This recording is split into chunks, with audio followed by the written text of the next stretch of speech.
National Fisheries Research and Development Institute, or NFRDI, is the lead government agency for fisheries research and development in the country.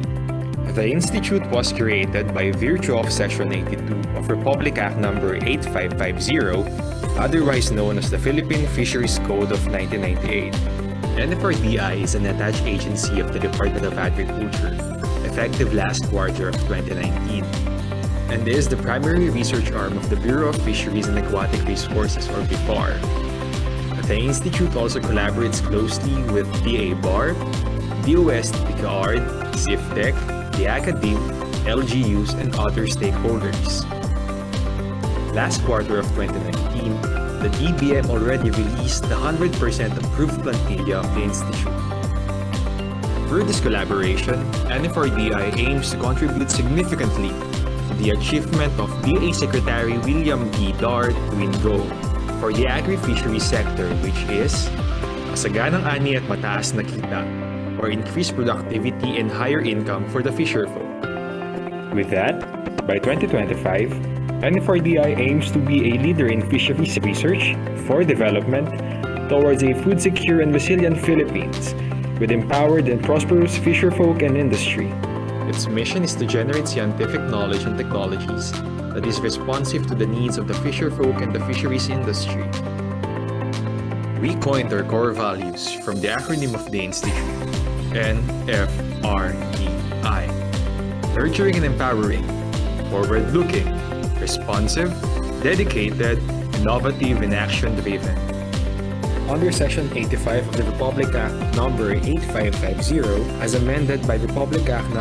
10654, NFRDI has been tasked specifically to establish a national infrastructure unit complete with technologically advanced feature and modern scientific equipment which shall facilitate, monitor, and implement various research needs and activities of the fisheries sector, provide a venue for intensive training and development of human resources in the field of fisheries, a repository of all fisheries researches and scientific information, provide intensive training and development of human resources in the field of fisheries for the maximum utilization of available technology, hasten the realization of economic potential of the fisheries sector by maximizing developmental research efforts in accordance with the requirements of the National Fisheries Conservation and Development Programs, also possibly through collaborative efforts with international institutions, and formally establish, strengthen, and expand the network of fisheries researching communities through effective communication linkages nationwide.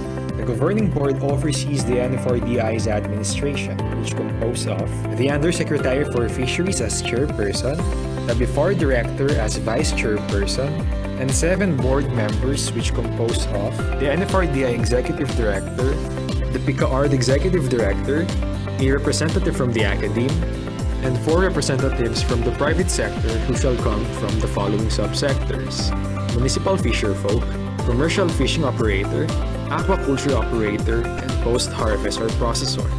At present, the following composes the NFRDI Governing Board: DA Undersecretary for Agri-Industrialization and for Fisheries, USEC Cheryl Maril Natividad Caballero, BIFAR National Director Eduardo B. Gongona as Vice Chair, and 7 members who are NFRDI Acting Executive Director Dr. Lilan C. Garcia, Executive Director of DOS TPJF, Dr. Reynaldo V. Ebora, President of the Philippine Association of State Universities and Colleges, or PASUC, Dr. Tirso A. Ronquillo, Representative of the Commercial Fisheries Sector, President of the Alliance of Philippine Fishing Federations Incorporated, Mr. Alonso L. Tan, Representative of the Municipal Fisheries Sector, from the National Fisheries and Aquatic Resources Management Council, Mr. Felizardo C. Lim, Representative from the Aquaculture Sector, and President of the Three Life Aqua Resources Incorporated, Mr. Joseph Martin H. Borromeo, Representative from the Post-Harvest Sector,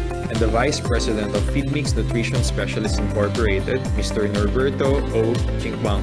It is during the Governing Board meetings that NFRDI provides update for its accomplishments, bring to the 4 critical issues on fisheries, and recommend fishery policy based on research results. The approved policy recommendations are then implemented by BIFAR through its regional fishery offices. The notable accomplishments of NFRDI are its policy recommendations and technology development that have been adopted by the sectors such as closed fishing season for the conservation of sardines, closed fishing season for the conservation of small pelagic fishes, closed fishing season for the management of galunggong or round scad, closed fishing season for towidis, establishment of 4 towidis reserve areas, promotion on the use of extruded floating feeds for tilapia and midfish cage culture, breeding and culture of maliputo, breeding and culture of common carp, culture of red mangrove snapper in ponds and cages, breeding and culture of ornamental fish, hatchery rearing of sea cucumber, and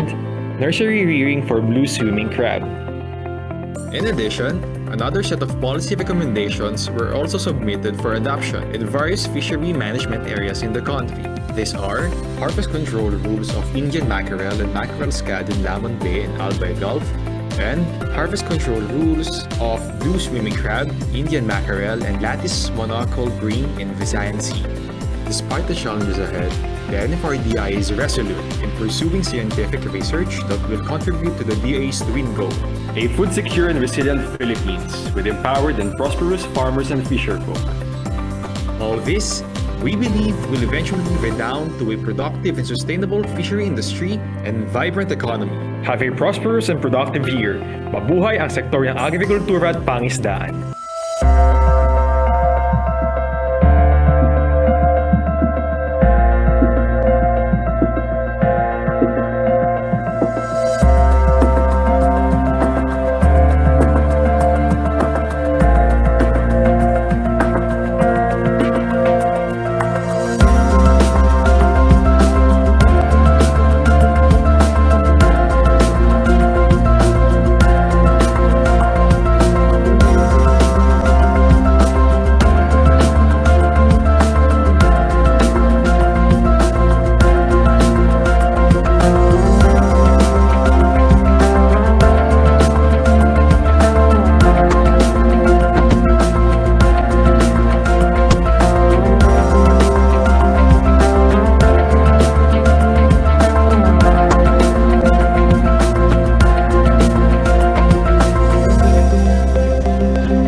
NSAP Interactive Atlas is a startup web application anchored on activities and results of the National Stock Assessment Program developed by NFRDI in partnership with NSAP BIFAR Regional Field Offices. This web application features Interactive Map, which provides a platform for users to navigate the Philippine map through searching of places, see the list of landing centers across the country, and many more. Catch Data Explorer, which enables users to sort out their desired information on annual total landed catch trends per region and per species.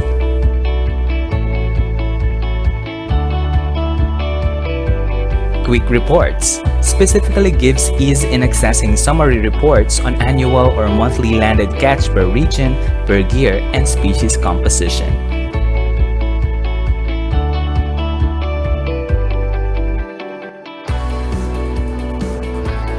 FishBase plugin is made readily accessible to provide a quick reference on species data, including information on taxonomy, geographical distribution, biometrics and morphology, behavior and habitats, ecology and population dynamics, as well as reproductive, metabolic, and genetic data. Special access for downloadable reports allow the user to download generated reports just by signing up and logging into the system.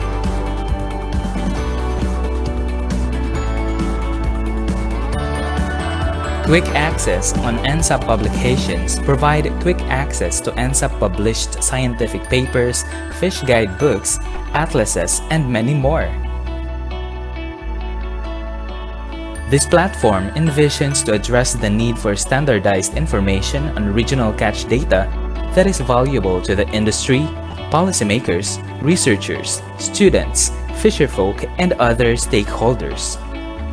Moreover, it is particularly advantageous in the R&D sector as it helps develop preemptive mediation on resource assessment and management.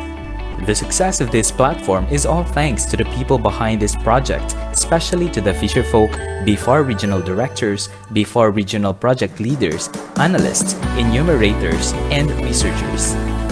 You can now access this web application through nsap.nfrdi.da.gov.ph. Good day to our esteemed participants. Before we start, here are some video conferencing etiquette that needs to be observed during the meeting. First, be on time. Make sure to be in the virtual room 5 minutes before the set time and ensure that your devices and technology works perfectly. Second, mute yourself when not speaking. This is to eliminate unnecessary background noises that may interrupt the meeting. Third, find a private space or spot with minimal to no distraction so you can devote your whole attention to the matter being discussed. Fourth, if you do have headphones, kindly use them to ensure audio clarity. Lastly, chat responsibly. If you do have any questions or concerns regarding the presentation, please feel free to type them down on the chat box. Thank you.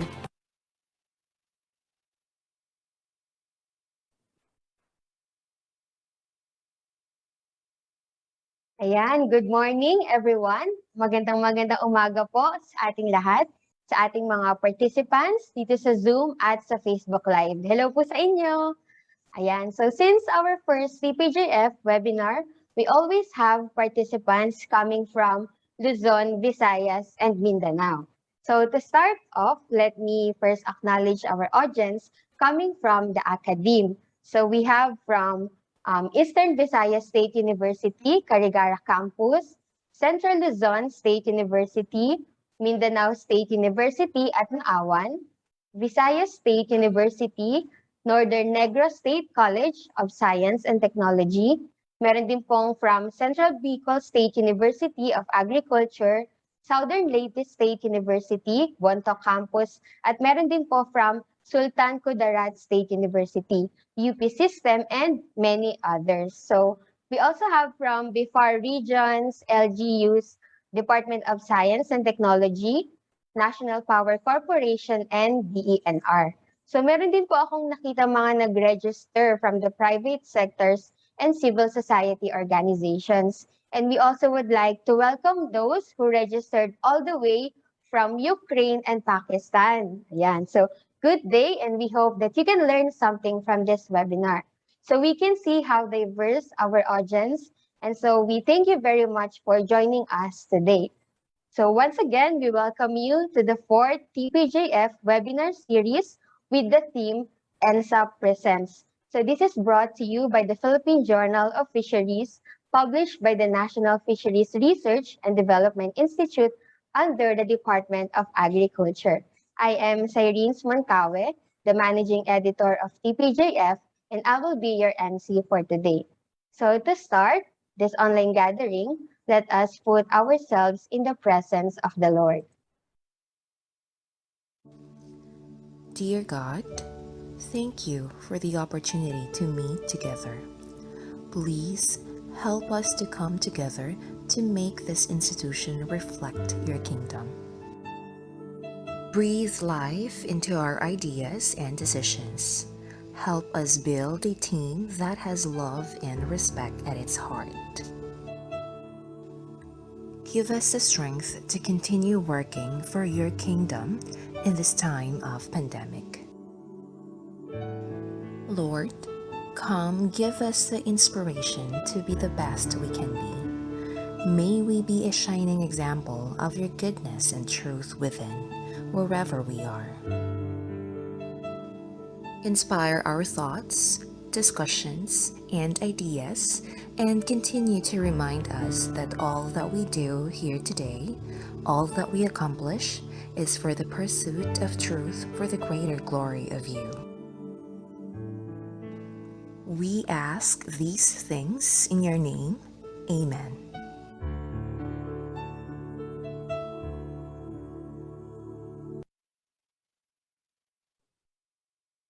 To welcome us today, here with us is the National Fisheries Research and Development Institute Acting Executive Director, Dr. Lilian C. Garcia, CESO 5.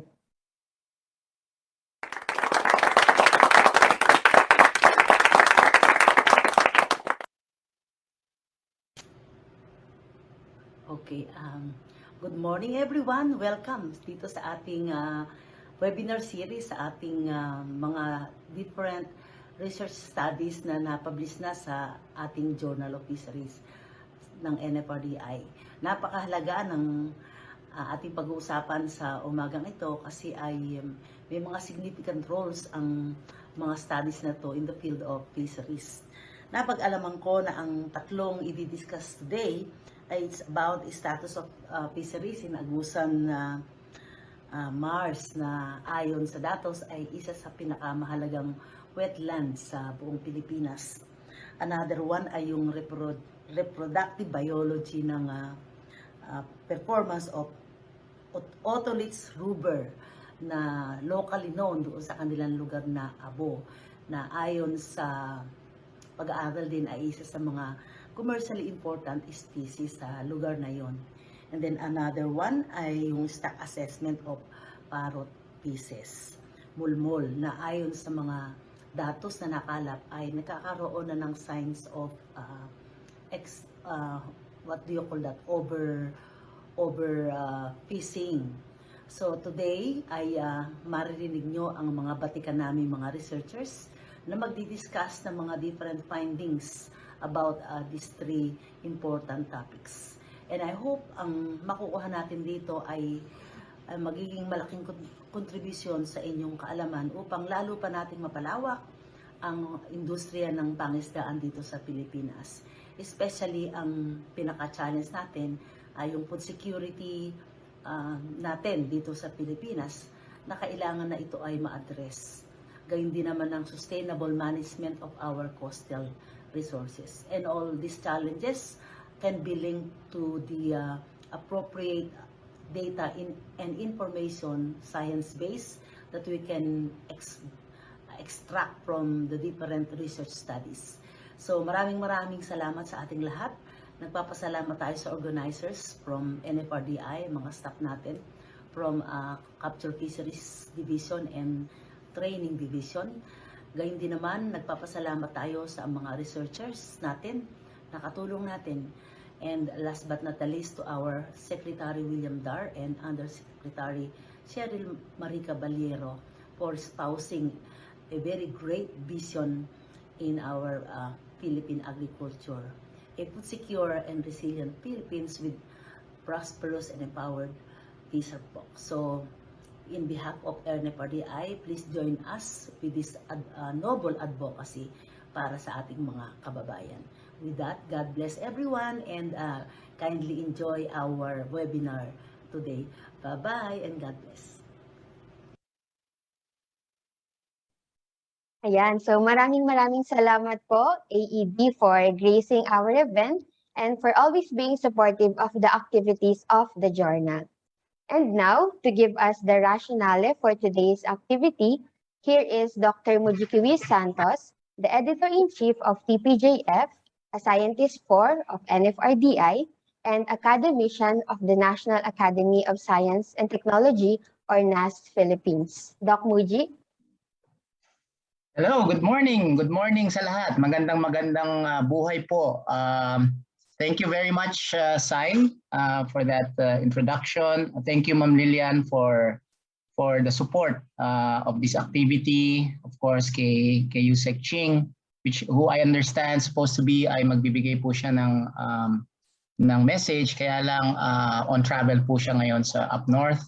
And of course, kay Secretary William Dar. Now, ano bang gagawin ko dito, Sai? Rationale, sabi mo? Yes, Doc. Actually, pinapasmile ko lang po kayo. Pwede po ba muna ako makakita ng some reaction there siguro? Medyo, meron po ba tayong pwedeng ilagay na thumbs up dyan? Or maybe yes? kung excited po tayong lahat. Ayan, nakikita na ako dito, may mga naka-heart-heart. Ayan, okay. Ganito po kasi, no? Nasa era na po tayo ng tinatawag na science-based fisheries management. And there are lots of talks about ecosystem approach to fisheries management. And then very recently, may nagkaroon na po ng batas tungkol sa pag-create po ng fisheries management areas. Now, lahat po yon ay napaka-importante para ma-ensure nga po natin yung sustainability ng ating seafood supply. At kasama na po yun sa nabanggit ni Director Lilian. And ito pong the Philippine Journal of Fisheries, kasama na po itong webinar series, ay isa pong pamamaraan ng National Fisheries Research and Development Institute, katuwang po ang Bureau of Fisheries and Aquatic Resources, para maipaabot po sa lahat, no, kung ano na po ang meron tayo patungkol dun sa scientific information na pwede po nating magamit for fisheries management at ano pang mga activities to sustain our seafood supply. Ano po? And more importantly, for NFRDI po na nakalagay po sa aming mandato, no, based sa Fisheries Code of 1998 or yung Republic Act 8550, under Section 85 po, nasusulat po dito, no? So, babasahin ko po, basa. Under Section 85, no? Sa letter B, NFRDI should provide a venue for intensive training and development of human resources in the field of fisheries, a repository of all fisheries researches and scientific information. Under letter D po, nakalagay, again, as a function ng NFRDI is to hasten the realization of the economic potential of the fishery sector by maximizing developmental research efforts in accordance with the requirements of the National Fisheries Conservation and Development Programs, also possibly through collaborative effort with international institutions. And lastly, letter E, NFRDI should formally establish, strengthen, and expand the network of fisheries researching communities through effective communication linkages nationwide. So again po, the revival of the Philippine Journal of Fisheries in 2015, and now Scopus index na po siya, naka-index na rin po siya sa CABI at sa ASEAN Citation Index, ay isa pong contribution ng NFRDI katuwang ang BIFAR para po sa realization ng mga mandato na binigay po sa atin ng ating bayan. And ito pong webinar ng mga publications sa TPJF ay isa pong extension kung saan yung mga pag-aaral po na yon, hindi lang po siya malalagay sa isang papel, kung hindi maipapaintindi pa siya lalo sa mga stakeholders, kasama na po mga students and faculty and mga fisher folks and industry, kung ano na ba yung pinakabagong impormasyon na meron tayo, again, para po magamit natin sa iba't ibang uri ng fisheries management na pwede nating gawin. Ano po?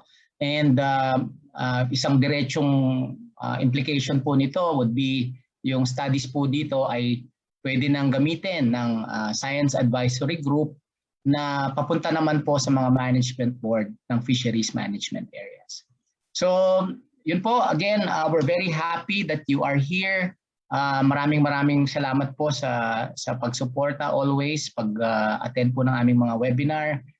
Kung meron pa po kayong mga ibang mga kaibigan, mga colleagues na hindi pa po nakakaalam nito, siguro i-request po namin na if you can share this with them para po mas marami pa po tayong ma-reach na mga stakeholders at makaalam po nito mga makabagong impormasyon na ito na definitely makakatulong po sa ating lahat. So with that, and thank you very much and enjoy the show, ika nga.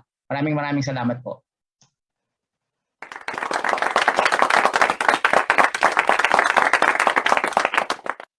Ayan, thank you very much, Doc Muji, for letting us know those crucial pieces of information about the fisheries resources management plans and initiatives of the country as a whole. So, ika nga ni Doc Muji, we are now in the era of science-based fisheries policy and management. At ayan po yung focus ng ating discussion for today. But before we proceed, here are some announcements po. So if you want to get a certificate of participation for this webinar, you need to answer our evaluation or feedback form by the end of this activity. And if you have any question or clarification for our speakers, please type in your questions in our Q&A box. And for our Facebook viewers, do not worry kasi meron pong magbo-monitor ng inyong mga comments. Sa inyo pong mga tanong, pakilagay kung ito ba ay para sa speaker 1, 2, or 3. Or you can also mention the speaker's name in your question. We will have an open forum after the 3 presentations. Ayan, so I think ay handa na po tayong lahat para sa ating much-awaited webinar lectures. Let me introduce our first speaker. So our first speaker is Ma'am Joyce M. Baclayo, a licensed fisheries technologist from the DA Bureau of Fisheries and Aquatic Resources, Caraga region. She has been involved in fisheries-related research since 2012. Her main research work is assessing the status of large and small pelagic and demersal species using analytical tools. Currently, she is a scientific advisory group member for the Fisheries Management Area. Also, she is a National Stock Assessment Project leader. Their group aims to generate baseline data to support the performance indicators, reference points, and harvest control rules in the Fisheries Management Area number 2, 8, and 9. Her researches have been published in relevant scientific journals. She will tell us more about the research article published in TPJF entitled Status of Fisheries in Agusan Marsh, Lapaz, and Talacogon, Agusan del Sur, Mindanao. Let us all welcome Ma'am Joyce Baclayo.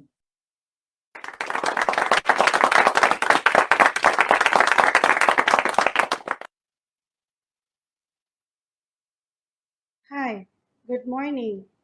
I'm Joyce Baclayo from Before Caraga. Would like to present the results of our study conducted in the freshwater area, particularly in Agusan Marsh. The title of our study is Status of Fisheries in Agusan Marsh, Lapaz and Talacogon, Agusan del Sur, Mindanao, with my co-authors, Mati Alcantara, Laila M. Huluyuhoy, and Leticia E. Alaba. The outline of my presentation includes introduction, objectives, materials and methods, results and discussion, conclusion and recommendation. So, why Agusan Marsh as our study area? Because it is one of the most ecologically significant wetlands in the Philippines, located in Agusan del Sur, Caraga region, Mindanao. Its main habitats of the marsh are the freshwater swamp forest, secondary shrub, herbaceous swamp, open water floodplain lakes and ponds, and flowing water, rivers and streams. It is also protected site under NIPAS in 1994 and Ramsar in 1999. Agusan Marsh Wildlife Sanctuary covers less than 111,540 hectares in 8 municipalities. Then, it was recognized as the 9th ASEAN Heritage Park of the Philippines in 2018. In terms of fisheries, there are related problems that was mentioned by the previous researchers, which are identified like decline in fishery stocks, displacement of native fish species, and destruction of habitats. Also, some researchers conducted were more on fish identification, inventory, and some biology. At present times, there are lacking of studies on stock assessment that could provide information of the captured fisheries in Agusan Marsh. Therefore, This study is very necessary to support policy recommendations for sustainable resources. Our objectives of the study were determine the landed catch and effort and fishing gears used in Lapaz and Talacogon, determine the catch composition, land sizes of dominant species caught by major fishing gear and catch per unit effort, and determine the exploitation level of dominant species in the study area. This is the map of Agusan Marsh showing the study sites. We have covered 2 municipalities out of 8 municipalities within the Agusan Marsh. These are Talacogon and Lapaz. Each municipalities, we have 2 sampling sites monitored. On materials and methods, the data collection was started last May 2014 to December 2016. The assigned enumerators collected catch and effort monitoring every 2 days with 1 day interval or 20 to 21 days per month to include fish identification, length and weight measurement, fishing and boat inventory at the monitored sites, and to know the pressure folk profile, we obtain a secondary data from before fish are. On data processing and validation, reports were submitted to regional office included in the NSAP database system. On data analysis, we use Excel pivot to generate graphs, tables, and percentage. To analyze the size composition, we use the PROSI sustainability indicator based on the percent juveniles, mature, and megaspawners. In this study, the target reference were first, for the juvenile catch, it must be less than 10%. Second, for the mature catch, it must be 70% to 80%. That is the length that reached the size at first maturity, or LM. And the third, for the megaspawners, it must be less than 10% with the size larger than optimum mature size. To generate the growth and population parameters, we use the FAO-ICLARM Stock Assessment Tools, or FISAT. To get the fishing mortality rate, it was computed as fishing equals total mortality minus the natural mortality, and the exploitation rate, or E, as E equals F to Z. It is suggested that for an optimally exploited stock, fishing should be about equal to natural mortality, resulting in a fixed E uh, 0.5 value. This means that values above the optimum of 0.05 represent overexploitation. On results and discussions, the table shows the distribution of pressure folk in 8 municipalities along Agusan Marsh obtained from before fish are a total of 2,584 fisher folk registered under the 8 municipalities along Agusan Marsh. Of these, 1,354 or 52% were engaged in capture fishing, while the rest were involved in the various activities. This only shows that many fisher folk are highly dependent on the fishery resources in Agusan Marsh for subsistence and for generating income. The highest aggregation of fishers was found in municipality of Lapaz and as the lowest in Barilla.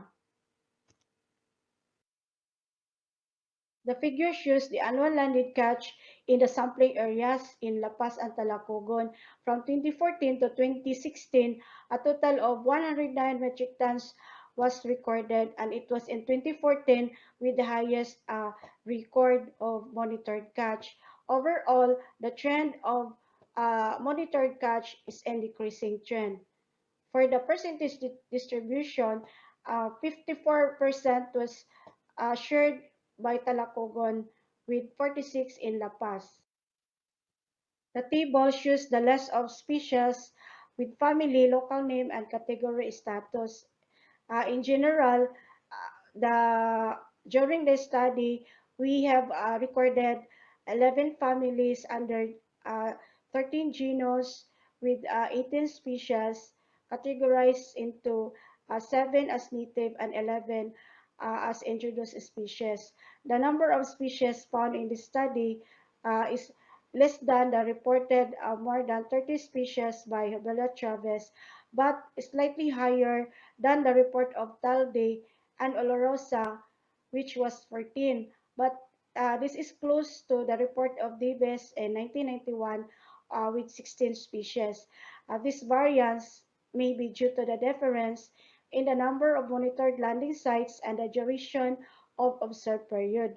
In addition, this janitor fish, the presence of janitor fish in Agusan Marsh is an adverse competitor of indigenous fish because it destroys nets and pens and cages and has negative impact on local fisheries biobelia.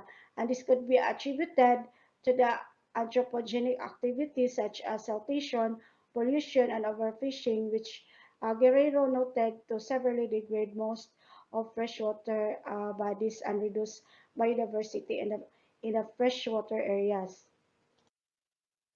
Here's the top 5 species monitored in the study area, which were dominated by Ischana striata, consisting 35%, followed by Oreochromis niloticus, Cyprinus carpio, Clarias batrachus, and Clarias agaripinus. These species were subject for the analysis. On the seasonality for the top 5 dominant species, the peak harvest for these were influenced on heavy rainy season, particularly during January to February and even June and July for the top 5 species. These periods result in high water level where these types of species are most likely to appear, while during summer months in March to May, known as dry season, the water level is very low and the catch of species were very minimal. Taldi stated that the feeding pattern to a general increase of food intake starts at the onset of rainy season, suggesting that the water level has an effect in the feeding activity of Agusan Marsh species. Showing here the catch per unit effort both in Lapaz and Talacogon. Here, we could see that the highest CPU were recorded during January and February and even in June and July as similar in the seasonality presented earlier.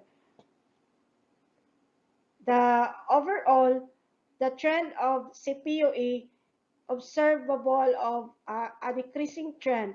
The decrease of catch rate may be attributed to many factors such as overfishing, no regulations of size of fish, electrofishing, which may cause mortalities to the young ones, and a combination of environmental factors. These are the size composition of the 5 top dominant species in Agusan Marsh. First, on Chana striata, it grows to a maximum of 100 cm based on fish-based records. In terms of length distribution, it landed by electrofishing, sit gill nets, fish pots, and sit long lines. That the percent mature recorded were high, where it reaches the length at first maturity of 25 cm. It means that the Chana striata were caught at sustainable level or within the target reference points.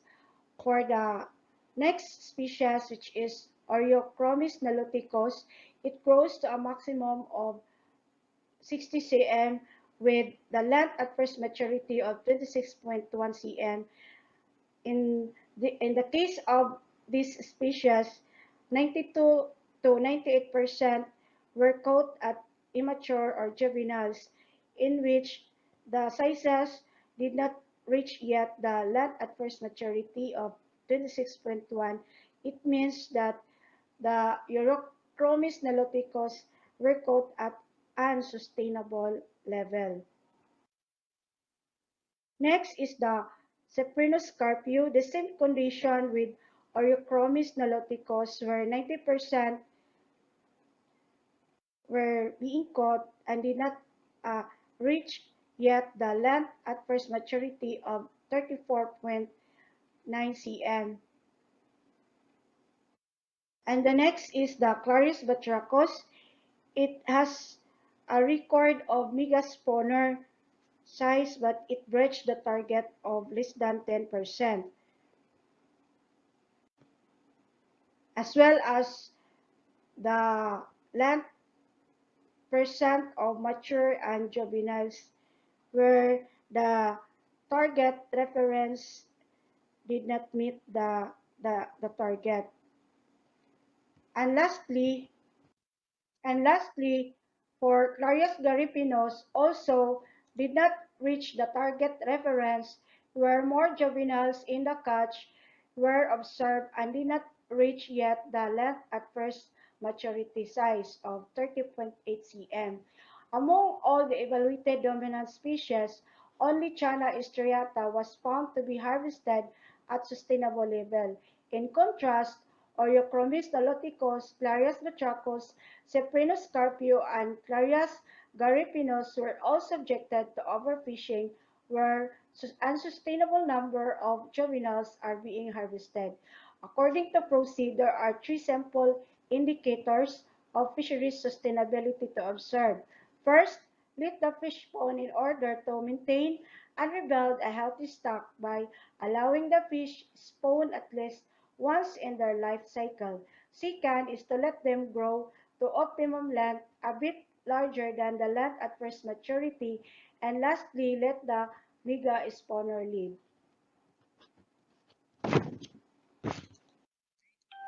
The table here shows the growth and population parameters of the 5 dominant species.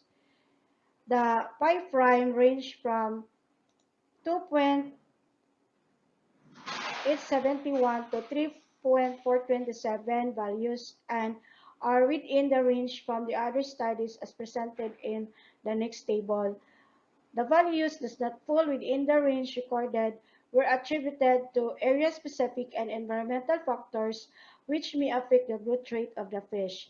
In terms of fishing mortalities, or F, and the exploitation, or E, the species that exhibited high fishing mortalities consistent with high exploitation rates included Chana striata in 2016, Oreochromis niloticus, Cyprinus carpio,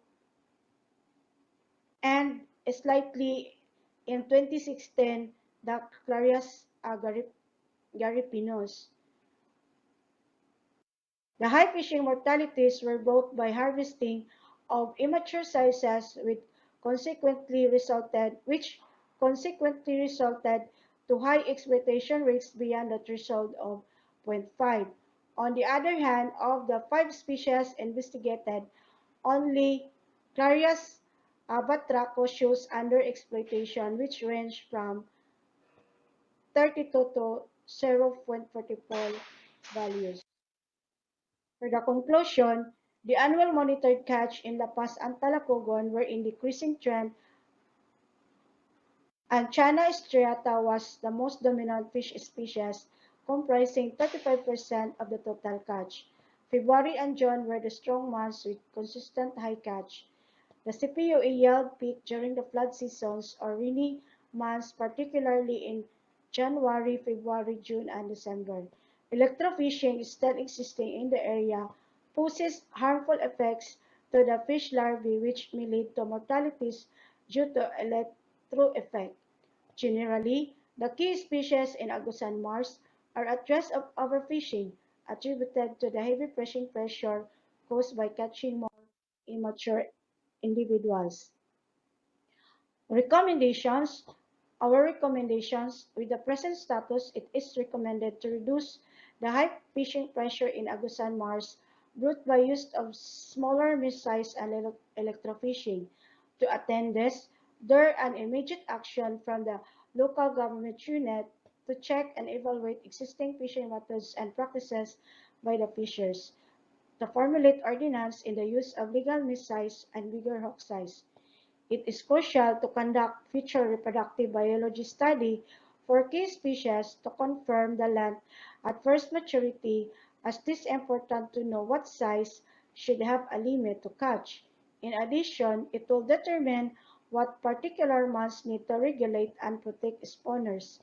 Further, strong support from local government units bordering Agusan Marsh in the implementation of fishery laws to stop electrofishing and other illegal fishing practices, strengthening of protected area management board through meetings forum for the formulation of resolutions in support of fisheries management for key species in Agusan Marsh, and also interventions of livelihood projects needed for the fisher folk to elevate daily income aside from fishing.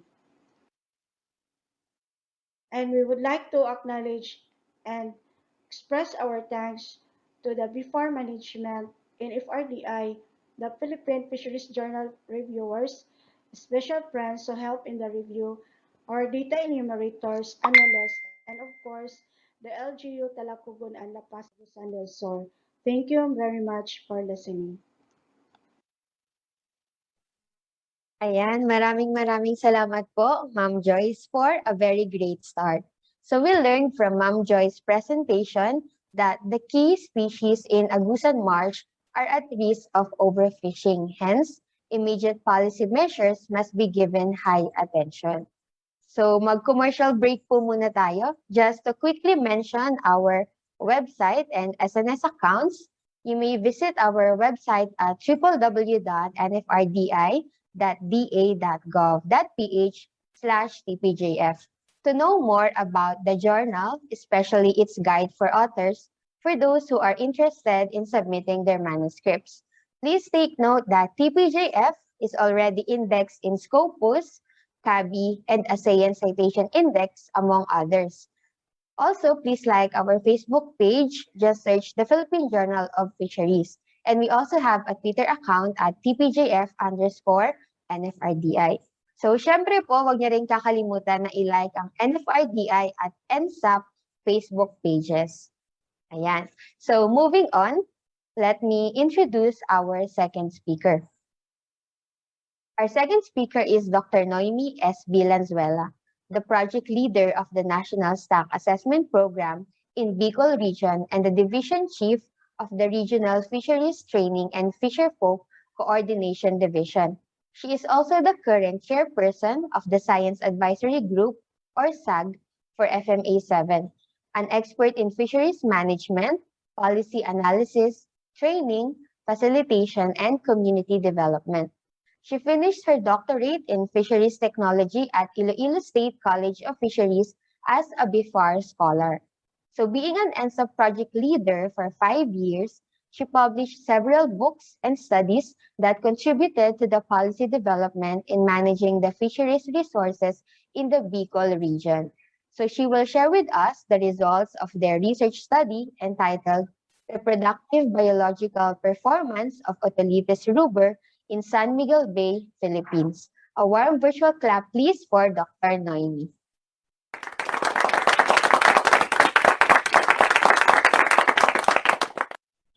Thank you, Ms. Sai. Good morning, everyone. I am pleased to present to you our study on the reproductive biology on the performance of Otolithes ruber in San Miguel Bay. So with me is my co-author, Errol Gallego. And we also have one co-author, but he is not around, Mr. Jetro Emmanuel Baltar.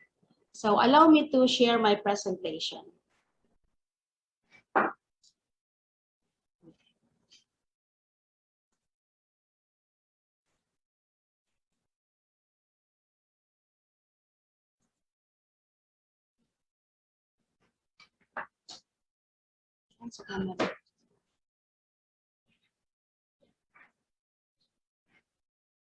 So the title of our study is on the reproductive biological performance of Otolithes ruber in San Miguel Bay, Philippines, with my co-authors Errol Gallego and Jetro Emmanuel Baltar.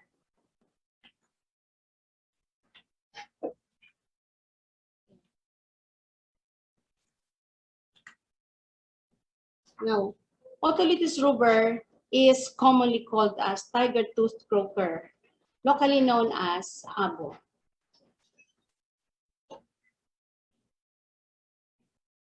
Otolithes ruber is abundant in estuarine areas and preferred to occupy muddy and sandy substrata. It belongs to the family of Cyanidae. And the species of the family Cyanidae are commonly called drums or croakers in reference to the repetitive throbbing or drumming sounds they make.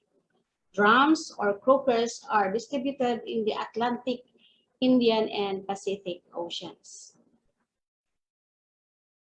Otolithes ruber is this species is not only one of the major species in the bay, but it is also considered as commercially important and commands a comparatively high price compared to other species of croakers like pagotpot and arakaak in the municipal waters of San Miguel Bay. Now, one of the leading industries in the bay is the dried fish abo because of its high commercial value. Now, San Miguel Bay is located in the Bicol region of the Pacific coast of Luzon. This is bordered by 7 coastal municipalities, 2 municipalities from Camarines Norte, and 5 municipalities from the province of Camarines Sur. So the two municipalities from Camarines Norte are Basod and Mercedes, and the 5 municipalities in Camarines Sur are Siruma, Tinambak, Calabanga, Cabusao, and Sipukot. San Miguel Bay is relatively shallow, estuarine body of water with an area of 1,150 square kilometers, and approximately 95% of the bay has muddy and sandy substrate. This bay is considered to be the most productive coastal fishing ground of Luzon's entire eastern coast.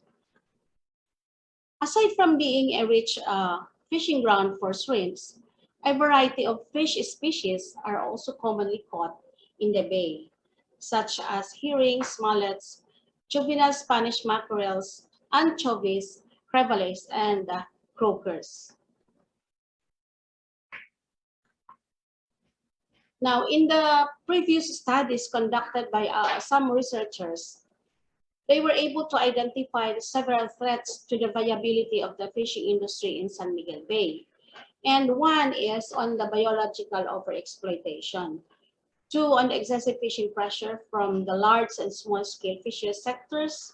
3 is on economic overfishing. And 4, on environmental degradation.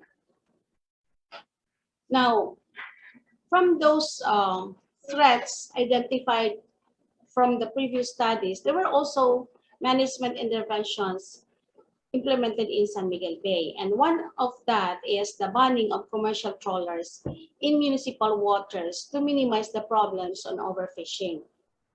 And also, as a strategy, increase in the number of fisherfolk organizations to assure that the supply of the fish can be safeguarded through improved management. And there were 2 councils created in San Miguel Bay. First was the creation of the San Miguel Bay Management Council.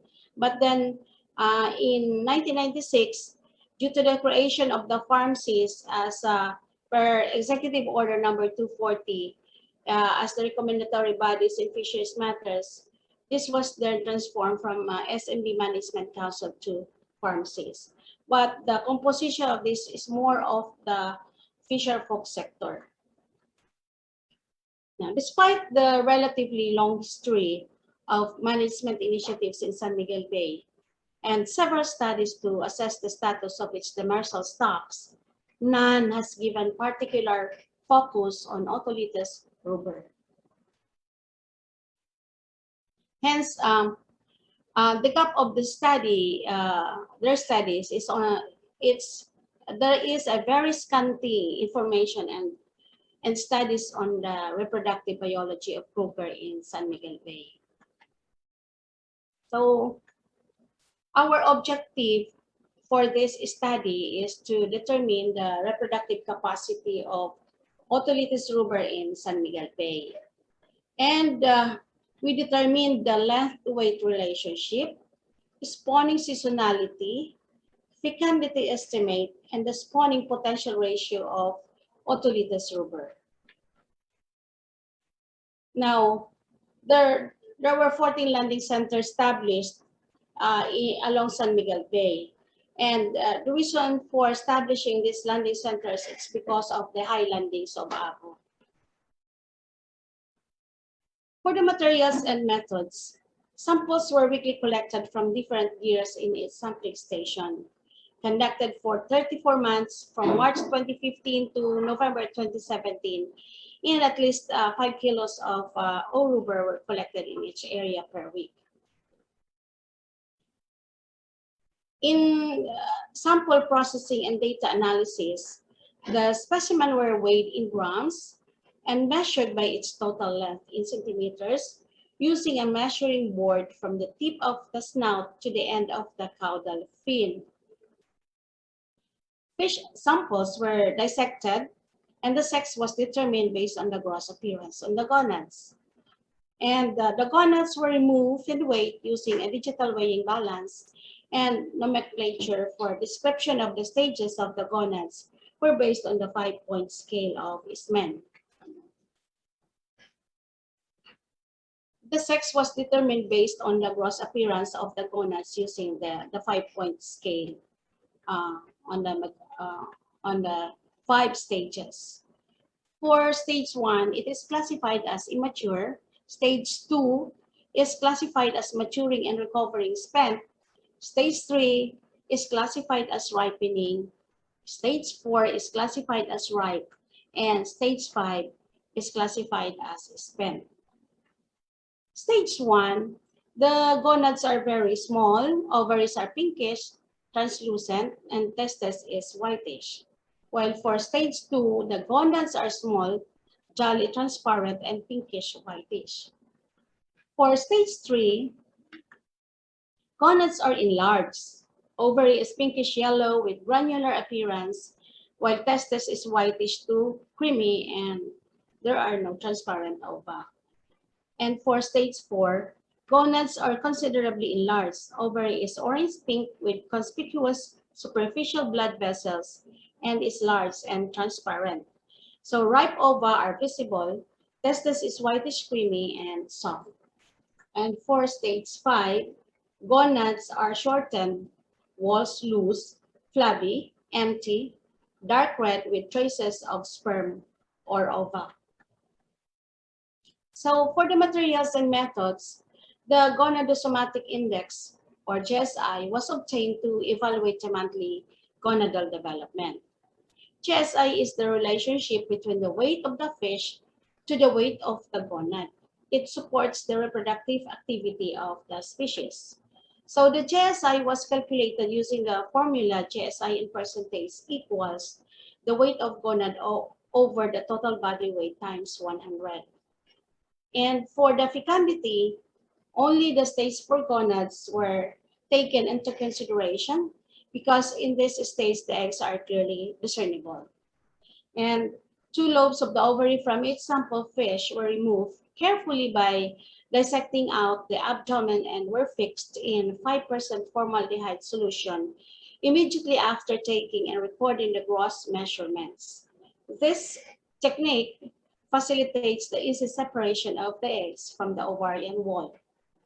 The gravimetric method was used to determine the fecundity of fish. Subsamples were obtained from the anterior, middle, and posterior portions of each lobe of the ovaries. The fecundity was calculated using the formula F equals number of eggs in subsample or weight of the ovary over the weight of the subsample. The percentage of the remaining spawning biomass was determined by using the length-based spawning potential ratio or package. And the length data of all females were used to estimate the spawning potential ratio for the subject species. The stock parameters, length infinity, and natural mortality over growth coefficient, and the LN50 and LN95 were used as additional inputs in computing the SPR. And the LN50 was estimated using the method described in Stereo. For the results of the study, a total of 7,977 individuals were sampled from the 14 designated landing centers around San Miguel Bay. The on table 2, it shows that the stock in the bay matures earlier compared to other Oruber described in the literature. At 13.95 centimeter, the species is ready to reproduce and can now contribute to the population.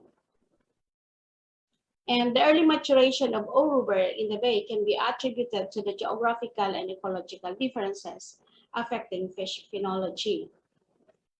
Temperature also has a bearing in sexual maturity, in which it could also potentially influence the maturity patterns of species in warmer temperatures, leading to an earlier and more protracted spawning period of marine fishes. This is based on the studies conducted also by researchers in 1991 and 2004 and 2019. And early maturation may indicate that its population is under stress from high rates of exploitation, as studied by Trippel in 1995, and the length at which the species mature may further decrease in time if intensive fishing pressure prevails. It's from the Schneider study also in 2012. The physiological aspects of the fish, as well as the external condition, plays an important role in the maturation and spawning of a fish. And human activities in the form of harvesting can affect the age structure of the population, according to Rogers and Dougherty in 2019. And intense fishing pressure can alter the relative fitness of genotypes, as stated in the study of Zhao et al. 2011. For the length and weight relationship, examining the B values, B equals 3.18 and B equals 3.01 for female and male respectively, it indicates a tendency towards slightly positive allometric growth. Positive allometric growth implies that the fish becomes relatively stouter or deeper bodied as it increases in length.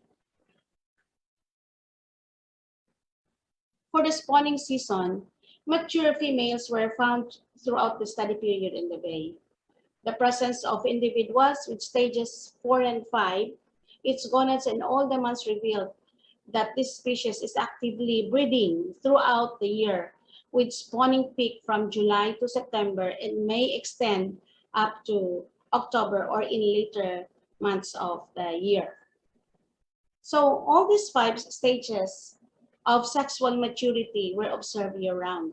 Likewise, mature stocks were present throughout the year, but they are abundant between the 3rd and 4th quarter of each year. Now, for the fecundity estimates the maximum reproductive output of an organism. The fecundity of Otolithes ruber varied between 3,420 to 422,100, with an average fecundity of 86,142 eggs for ovaries weighing 0.50 grams to 30 grams. Minimum fecundity was observed in a fish with 18.10 centimeters length and 60.90 grams total weight and 0.50 gonad weight. For the average GSI, the highest recorded average GSI for female was 33.33 in September 2015, 2.96 in November 2016, and 2.81 in November 2017. Hence, the estimated spawning season of this species is from July to November. And there is a synchronized development of male and female gonads. For the monthly gonadal maturity, it was verified that mature individuals were present all throughout the study, indicating that this species spawn continuously, and the presence of juveniles during the sampling period indicated continuous recruitment. And the mean monthly GSI indicates July to November as the spawning season of this species. And for the peak months, it was noticed that matured and ripe gonads were dominant during the southwest monsoon season. The monsoon plays a significant role in ecological cycle and productivity of the sea and can influence fish reproduction. So to prevent stocks collapse, benchmark values are established as reference point. And we identify target reference point as what we want to achieve. And for the trigger reference point, it signals the need to take prescribed actions or to slow down when reached. And limit reference point is what should not be reached or what should be avoided. According to Goodyear, Goodyear suggests that threshold level for the SPR should not be set below 20% LRP or limit reference point without the considerable justification, and that 30% TRP might be a more reasonable first choice. Now, we are so happy about the result of our study because despite the heavy fishing pressure in San Miguel Bay, we were able to generate a 29% SPR, which is near the target reference point of 30%. And what does it imply? Oruber is still in good condition despite the fishing pressures. So in conclusion, Oruber is a continuous breeder since mature gonads were observed throughout the year. Oruber is distinctive spawning seasonality is from July to November, and the presence of mature species and spawners throughout the year implies that San Miguel Bay is a spawning ground for Oruber. And the spawning potential ratio revealed that Oruber species can still replenish its outstanding biomass. So, if the Otolithes ruber stock is properly managed, sustained and utilized within the target reference point, food security is assured. Because this is the very essence why we are doing this study, not just to know the reproductive biology of the fish, but then it is for the benefit of the people. So, as our recommendations, management measures should be directed towards the sustainability of the Oruber stock and its productivity in San Miguel Bay. So under these management measures, there were some identified management interventions based during the consultation, our consultation with the pharmacists in San Miguel Bay. And among these management measures that they would like to pursue along with the management authorities, we need to strictly regulate the fishing activities, only allow the catching of those species within the length optimum. This length optimum is actually being introduced now by the National Stock Assessment Program, so that whenever we recommend that for the regulation of the mesh size of gears, we would know what we are addressing. So we are doing this regularly in consultation with the fisher folk. And in fact, in our next study, we will be presenting the maturity indices plus the length optimum of the Otolithes ruber and other croaker species that would inform the public on what is the best size for capture. So another recommendation, specific recommendation, which I did not specifically mention in the presentation, is on market denial campaign for juvenile catch. This would also mean reducing intense fishing effort. So there is also a need to continue the study on reproductive biology, strong collaboration among institutions, strengthen governance mechanisms, and of course empower our local government units and the stakeholders, particularly our fisher folk, to take active control and participation in managing the fisheries of the municipal waters. So this study was conducted from 2015 to 2017, and actually our pharmacists now in San Miguel Bay are taking active control and participation in the management of the fisheries in San Miguel Bay. But then there is still a strong need for collaboration among institutions. So another is we need to continue regularly monitor the stock to generate better management strategies for Uruber and SMB, and conduct consultations with the stakeholders to communicate the results of the study on the harvest control rules and reference points for Uruber. And further study on the population dynamics of Uruber is needed to confirm the result of the study that this species is affected by too much fishing pressure. So this study is beneficial to the fisheries industry in San Miguel Bay, particularly to the fisher folk sector, resource managers, researchers, policymakers, and other institutions in utilizing and managing the resource. So Fishes Life, let us rationally manage our fisheries resources. And we would like to acknowledge those people who have been part in preparing our study.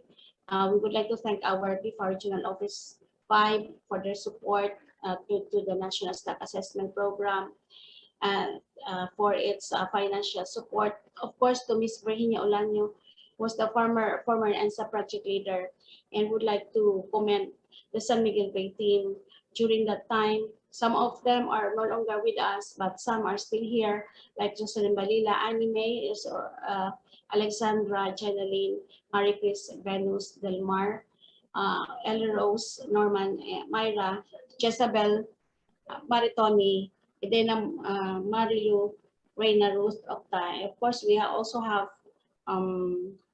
Christelle also, but then she's already with the academy. So, and most especially, we would like to thank NFRDI for giving us this opportunity to present our study from 2015 to 2017. And we'd like to thank you, everyone. God bless. Ayan, thank you very much po, Doc Noemi, for that clear and interesting presentation. Because there have been no recent studies conducted on the reproductive biology of abo in San Miguel Bay, therefore, Dr. Noemi and her co-author study is critical for science-based management of abo. And as Doc Noemi mentioned in her presentation, if the stock is sustained and utilized within the target reference point, food security is achieved. So this is our ultimate goal in conducting these studies and presenting to you the results. Okay, so moving on, last but definitely not the least, let me introduce our third speaker. Ms. Bruna T. Abranica is a licensed fisheries technologist. Before joining BIFAR 7, she was a research assistant at the Silliman University Marine Laboratory, now Institute of Environmental and Marine Sciences, for 10 years. She was involved in various fishery-related researches, mostly on stock assessment. She has published articles in different scientific journals. Currently, she is a senior aquaculturist of BIFAR Region 7, designated as project leader of the National Stock Assessment Program, and likewise performing duties at the Provincial Fishery Office of Bohol.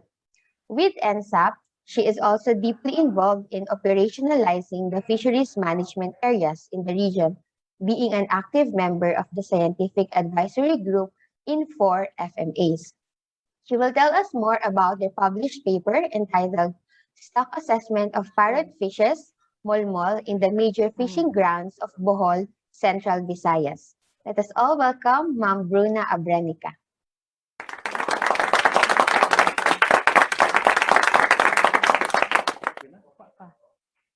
Pwede kong i-open? Then share. Share na ko. Share na niyo.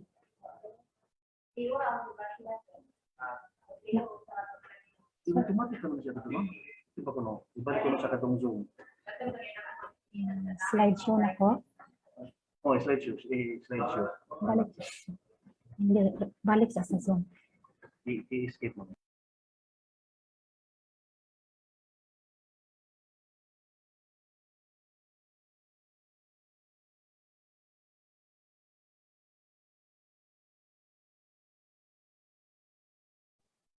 Yan. So, hintayin lang po natin while Ma'am Bruna is preparing her slides po.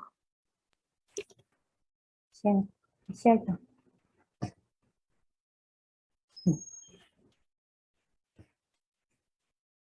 Okay. Slideshow.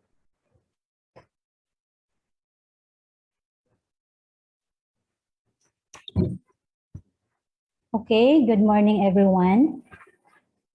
Thank you, Ms. Sai. So, allow me to present our study entitled Stock Assessment of Parrotfishes Molmol in the Major Fishing Grounds of Bohol, Central Visayas. So, for the outline of my presentation, I have introduction and objectives, study sites, materials and methods, results, conclusion, and recommendations. Parrotfishes, which consist of about 95 fish species, have traditionally been considered under the family-level taxon Scarinae. Recent studies reported that they are now accepted as a clade in the tribe Scarinae, referred to as Scarine Labridae, though their phylogenetic and evolutionary analysis are ongoing. So they are both commercially and ecologically vital. They serve as coral sand producers, cleaners, and reef builders. Thus, they play an important role in maintaining the ecological balance of their marine ecosystem, particularly the coral reefs.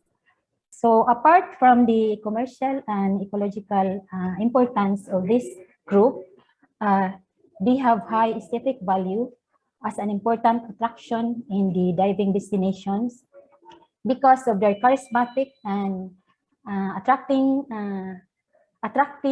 external appearance, making them highly potential for ecotourism.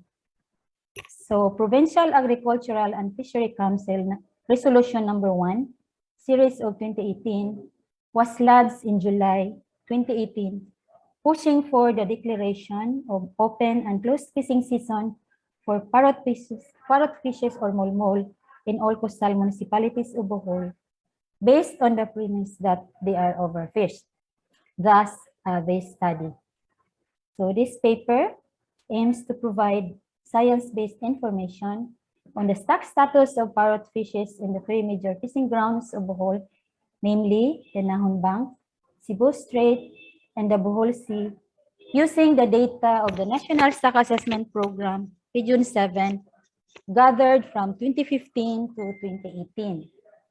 So the data includes specific information on species composition, relative abundance, primary fishing gears, catch per unit of effort of major gear, biological performance indicators of dominant species in terms of fishing mortality, cruise indicator, and exploitation rate.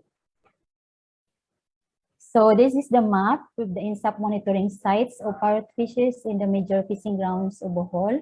So we have a total of 26 sites monitored in 16 coastal municipalities in the three fishing grounds. So of these 26, 13 landing sites were monitored in the Nahon Bank, 6 landing sites in Cebu Strait, and 7 in Bohol Sea. So the Nahon Bank sits off between northern Bohol Island and southern part of Camotes Sea. It is one of just 6 double barrier reefs in the world, while Cebu Strait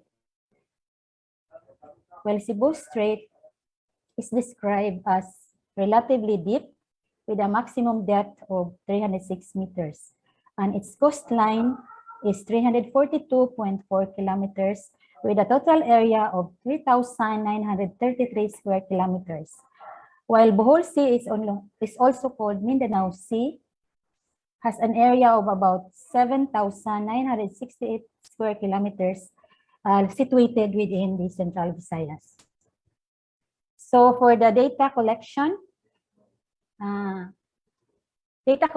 follows the standard format used by the National Stock Assessment Project. So the data collection was being done by hired and trained enumerators assigned in the respective landing area. So the job of the enumerator is to monitor the catch, effort, as well as length data of the major species. So the data collected by the enumerators were submitted to the NSAP Regional Office for encoding and then for data analysis and processing. So for the data analysis, we use the FAO-ICLARM stock assessment tools or the FISAT in generating the growth and mortality parameters of the species that we have analyzed. And then we also use the ILBAR or fishing mortality, which evaluate the robustness of average length to estimate fishing mortality over natural mortality expressed as F over M. So for the Frucy indicator, this allows us to estimate the percentage of cats that is mature based on sizes and also the percentage of cats with optimum size and also percentage of cats that are mega spawner. So for the results, in the 4 years of monitoring, we have recorded 24 species, 3 of which are Scarus species belonging to 6 genera. So of the species recorded, 20 of which were recorded in the Nahon Bank, 17 in Bohol Sea, and 14 in Cebu Strait. It is important to note that one of the species that we have recorded was the Bulbometopon moricatum or the humphead parrotfish recorded in 2015 in Cebu Strait. So this species is categorized as vulnerable in the IUCN Red List.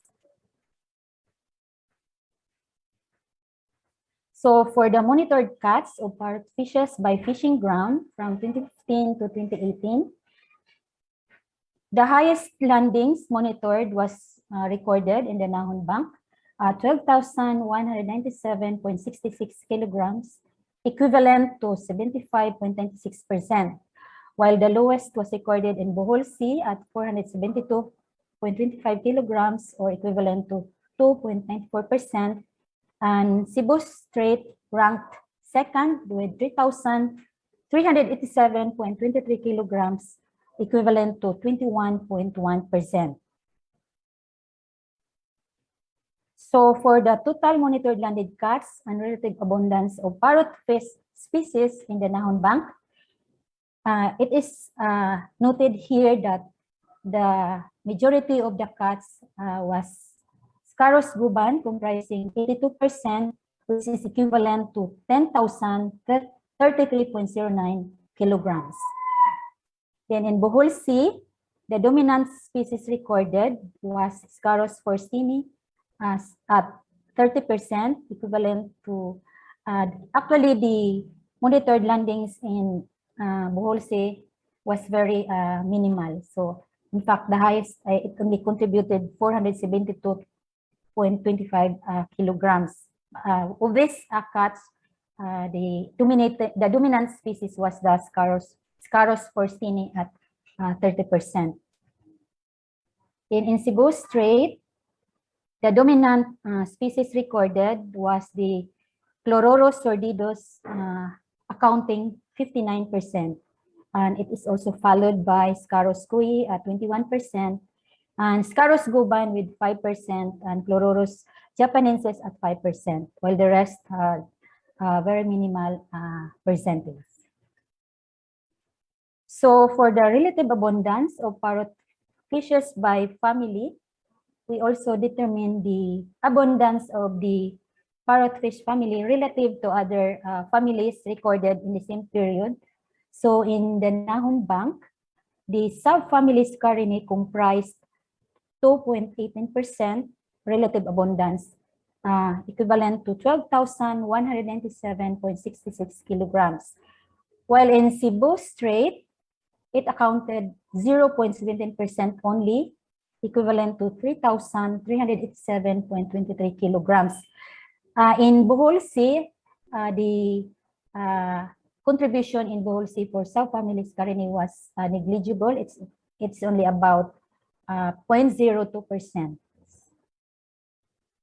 So for the fishing gears that caught parrotfishes in the 3 fishing grounds, we have a total of 22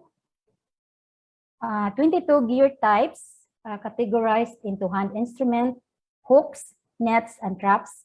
And of these gear types, 15 types were recorded in the Nahon Bank, 14 in Bohol Sea, and 11 in Cebu Strait.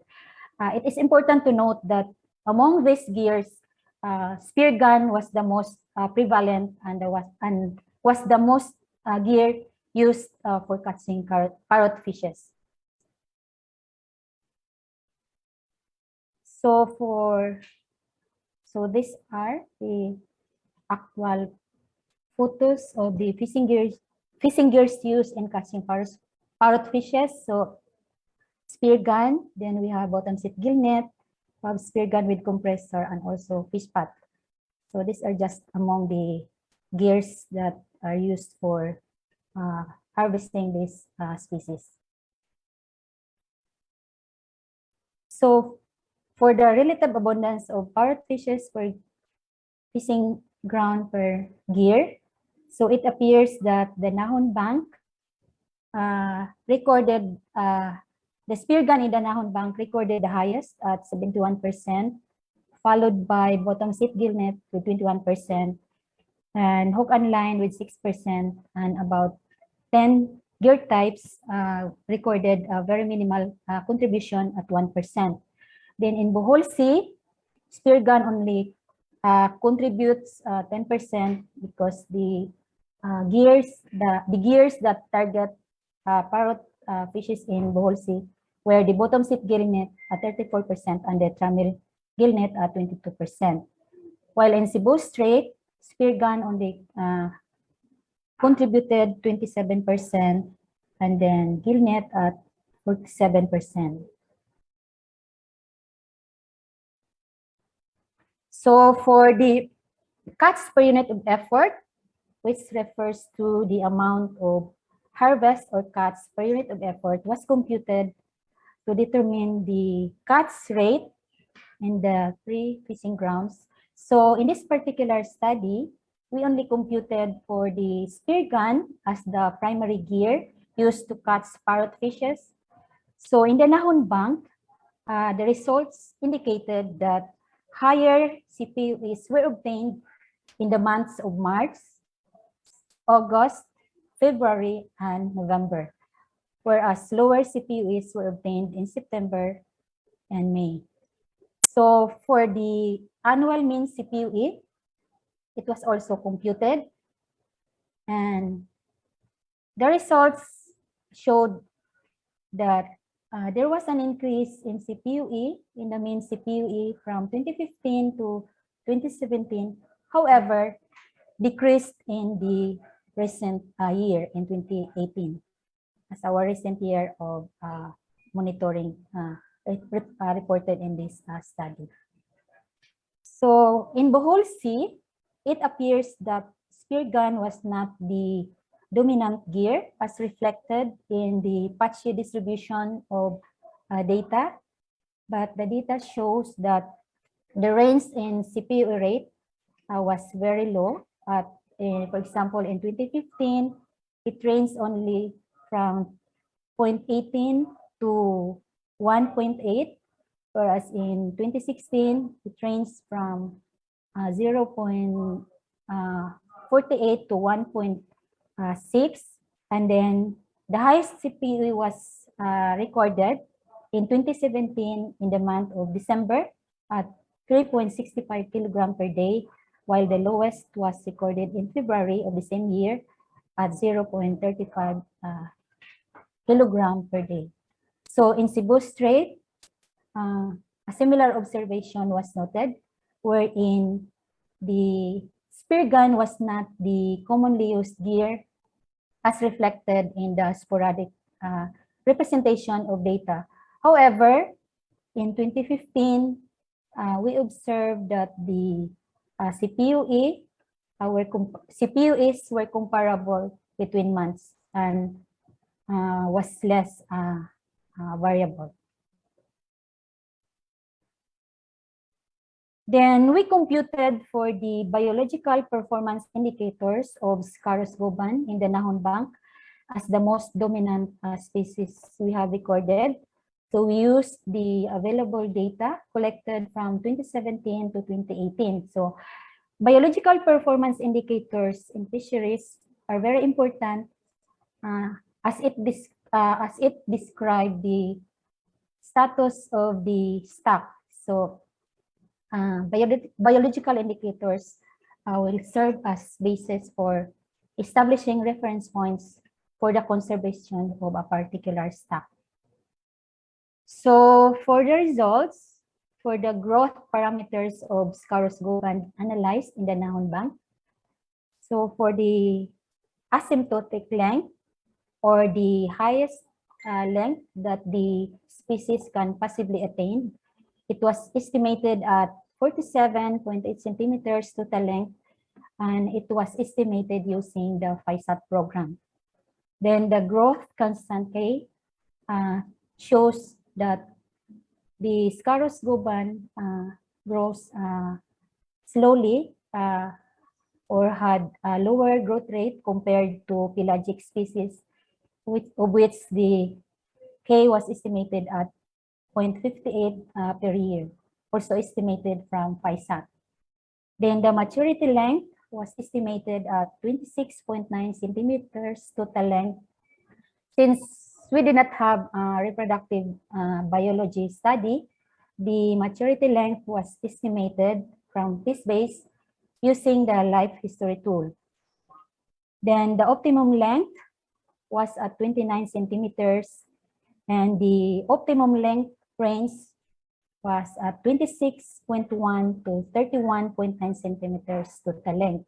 Also, these parameters were estimated using the PROCY indicator. And the megaspawner was at 31.9 centimeters. So the megaspawner has a size of 10% higher than the optimum length. So for the average length, so the average length was computed at 22.32 centimeters total length in 2017, and it decreased to 21.84 centimeters in 2018. So for another reference point is the L bar or the fishing mortality. So the target for L bar is F over M should be 1 or less than 1, and the limit is 2. So our results showed higher values. So in 2017, we obtained 2.7, and it increased to 4.5 in 2018. So for the PROCY indicator, reference point, so this is the graphical representation of the percent estimates of cats within 10% optimum length and megaspawner of Scarus goban analyzed in the Nahon Bank. As shown in this graph, the percentage of the cats with optimum length were very low at 11.8% only in 2017, with 1.1% megaspawner, and it somehow decreased in 2018. The L-opt percentage was at 7.9%, and the megaspawner was at 0.1%. So another indicator that we analyzed is the exploitation rate estimated from FISAT. So exploitation rate is a proportion of the number or biomass extracted from fishing. So the target reference point for exploitation rate would be 0.5, and the limit reference point is 0.6. So what we got what we got already breached the limit. So we obtained an E value of 0.65 in 2017 and 0.67 in 2018. So this would mean that we already, for this particular indicator, we already breached the limit. So as a summary, I have here the summary of the performance indicators of Scarus guban in the Nahon Bank from 2017 to 2018. So for the L bar, or the fishing mortality, so the target is at 1 or less and the limit is 2. So as shown here, the results that we got already breached the limit. So with the results from the FROSI indicators, so all of the results already breached the limit. And the average length and total length also showed a decreasing trend, which it was the values are already below the length at first maturity. Then also the exploitation rate was high, 0.65 in 2017 and 0.67 in 2018, also breaks the limit. So in conclusion, the present assessment recorded 24 out of the 45 Parrotfishes species reported in the Philippines, of which one species, the Bolbometopon moricatum, is categorized as vulnerable under the IUCN Red List.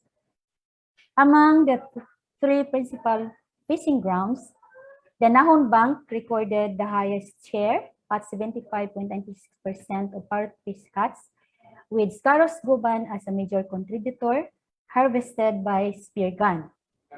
The Nahon Bank also recorded the highest species count at 20 species.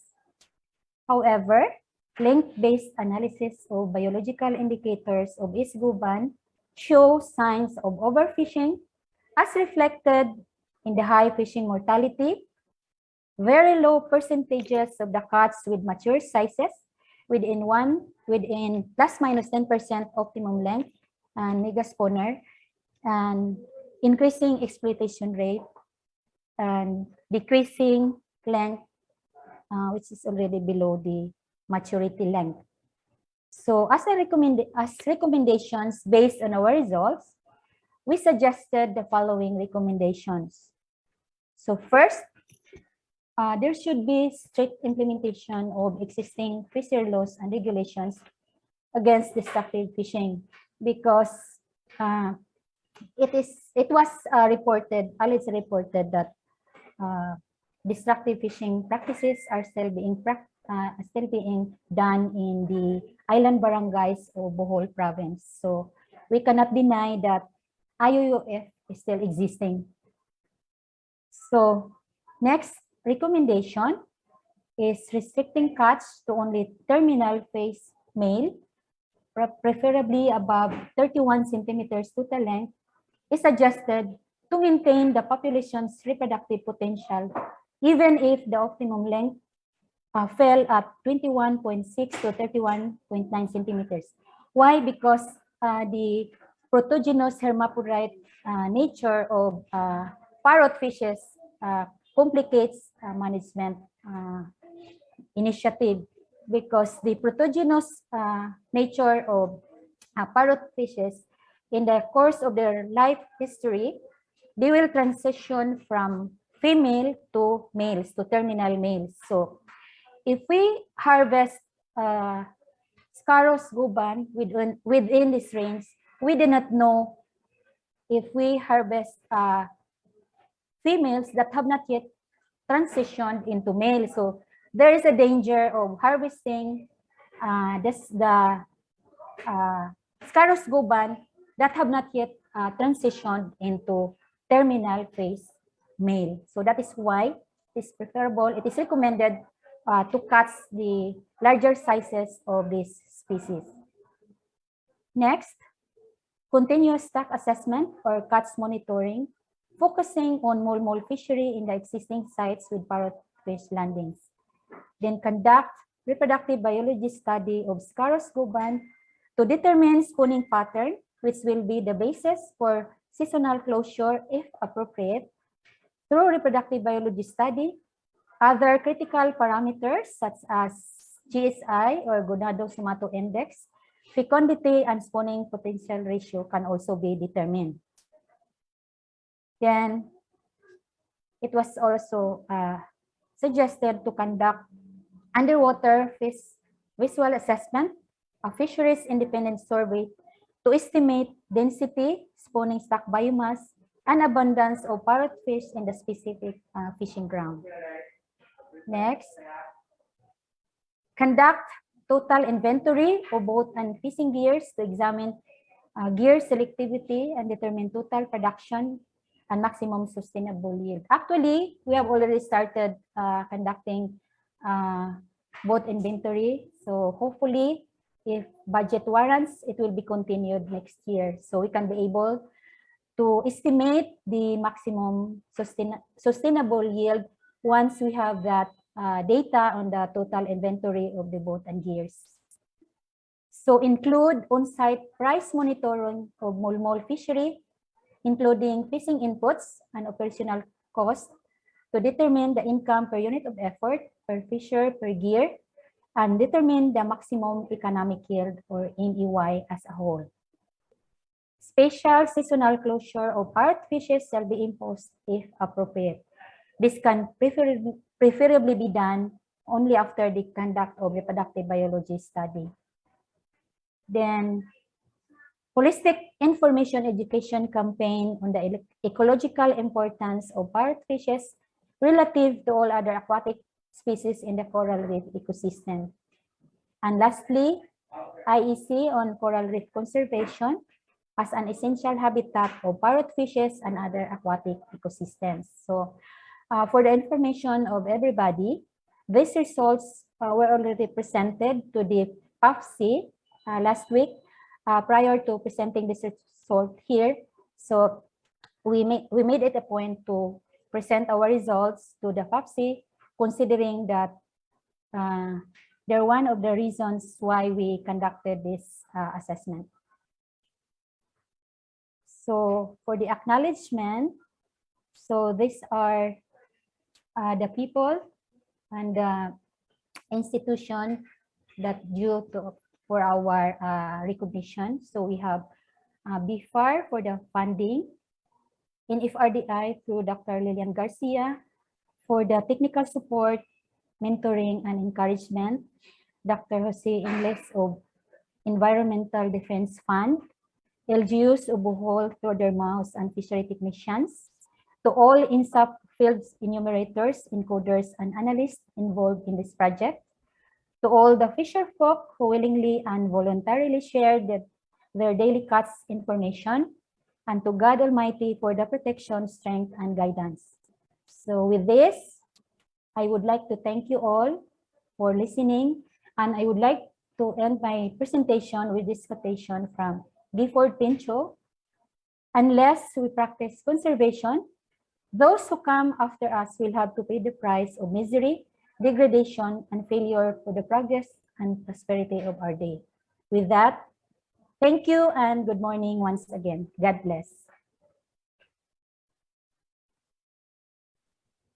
And thank you very much po, Ma'am Bruna, for excellently ending today's lectures. So we learned from Ma'am Bruna that the issue on the overfishing of parrotfishes, locally known as Molmol, in the coastal waters of Bohol province in central Visayas has been raised by the Provincial Agricultural and Fishery Council, or PAFC, of Bohol. So in any management intervention, baseline assessment of the stocks in question should be done as a significant basis for appropriate measures to be taken. Thus, the research made by Ma'am Bruna and her co-authors. So some of the recommendations are strict implementation of existing fishery laws and regulations against destructive fishing, and holistic information education campaign on the ecological importance of parrotfishes relative to all other aquatic species in the coral reef system. And so once again, may I request everyone to give our three speakers a splendid virtual clap. Yan. And so we are now open for questions. For this open forum, Doc Muji will moderate the session. Yan. Take it away, Doc. Thank you, Sai. How's my audio? Okay po, malinaw po. I used an earphone. All right. You know, guys, while I was listening to all your presentations, para po akong hindi naman father or tatay, para akong alam nyo, big brother or eldest brother na nakikinig sa mga sisters na feeling very proud. Alam natin yung pinagdaanan ng NSAP, marami rin siyang ups and downs, but still we were there and we carried on, and nakaka-proud kasi ngayon nakikita ko na sila na you're taking the leadership na, taking the helm, kumbaga, the regional level in terms of doing studies like stock assessments. So really proud of you guys. Excellent presentations. And I'm sure mas magi-evolve kayo to become really the leading experts in stock assessments sa Pilipinas. So thank you for that. Okay, so punta na po tayo dun sa ating Q&A. Ready na po ba ang ating mga speakers? Si Ma'am Joyce, si Ma'am Noemi, saka si Ma'am Bruna. Pwede man makakita ng thumbs up po dyan sa inyo. Or maybe you can unmute and say yes. Yes, Ma'am Joyce? Ready? Ma'am Noems? Yes. Yes, and si Ma'am Bruna. All right. So, hinga ng malalim. Kasi sa totoo lang po, sabi nila kahapon nung nagda-dry run kami, tatlong araw na po silang hindi natutulog. Kasi nga matungkol po dito sa presentation. And by the way, I'm pitching in for Francisco Jun Torres kasi siya po dapat moderate, kaya lang nasa office po siya ni Yusek Ching and biglaan they had to go up north. So kasama po siya doon. Alright, sige, umpisahan na po natin yung Q&A. Siguro, could I maybe start to shoot the first question for all of you guys, And this is partly related dun sa mga ilang tanong na rin na nakikita ko on possible management intervention. And may mga natanong nga, is there a possibility or although some of you already mentioned it na recommendation for seasonal fishing closure, so that's one. And in connection to that, yes, we already provided the data, the science, and the policy recommendation. But how do you think po, ano yung pwede nating gawin sa tingin nyo na at least ma-present at ma-consider ito? Maybe not finally adopted by a management body, but at least ma-consider ng isang management body, whether local government or BFAR or management board sa FMA or sa isang PAMBI, sa isang protected area. Ano po kaya yung pwede nating steps to at least yun nga po, medyo pakinggan nila itong ating mga studies. So go ahead po. Anyone po kung can answer, anyone can start. Sino po ang gustong simula? Good morning, Doc Muji. Oh, yun. Si Doc Noemi. Ma'am, go ahead po. Thank you for your question. And maraming salamat din po sa katanungan ni Miss Jennifer Baroy and Miss Moon Alaba. Halos parang parehas lang. So, una, based on my study, our study on Otolithes ruber, if you are asking about the seasonal closure, if it's possible, if I am recommending for the seasonal closure, I think it's not yet for Otolithes ruber, because based on the result, we're still within the, it's near the target reference point. But as I mentioned already, we need to strongly enforce the existing laws. And in fact,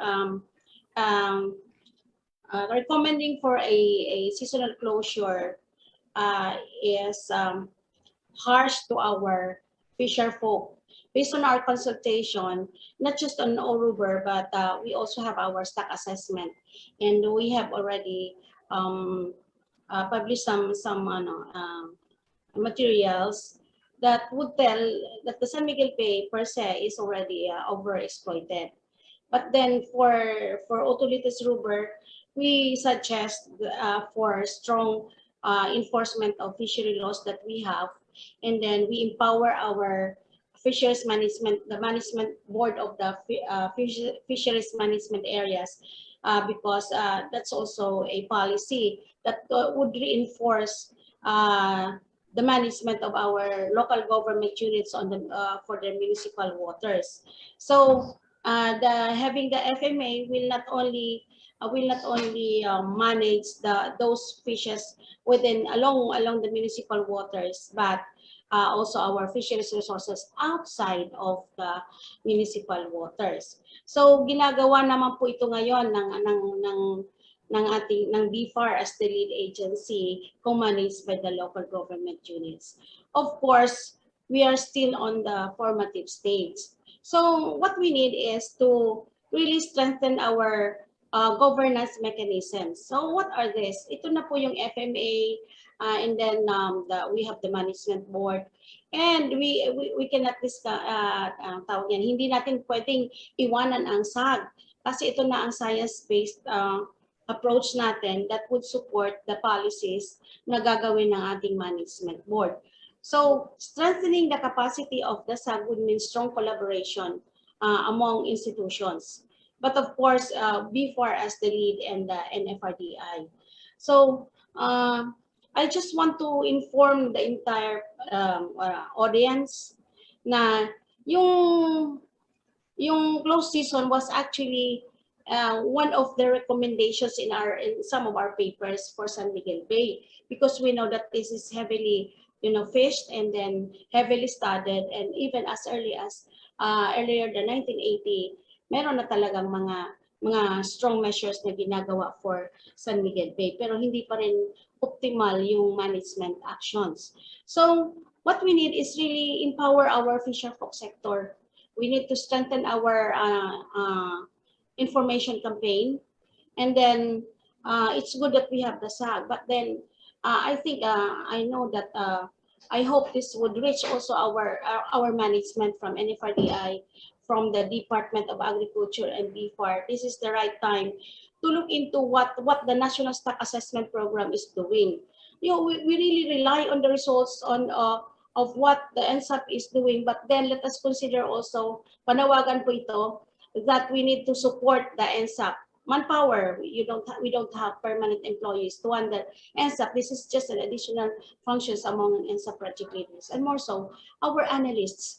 They've been trained, empowered to do analysis, and we're doing that. But then BFAR cannot sustain, including the NFRDI. So this is what we need, because in implementing management measures, it's not just for the LGU, but we have to look into the ecosystem approach to fisheries management. Remember, the good governance, human well-being, and ecological well-being. So para po kay Ma'am Jennifer and Ma'am Moon, hindi para sa Otolithes rubber, hindi pa po pwede ang closure kasi ayaw ng mga mangingisda, harsh masyado. Una, hindi rin prepared po, Sir Doc Muji, ang National Government Agency for the provision of, ano ang ipapalit natin na pangkabuhayan sa mga mangingisda.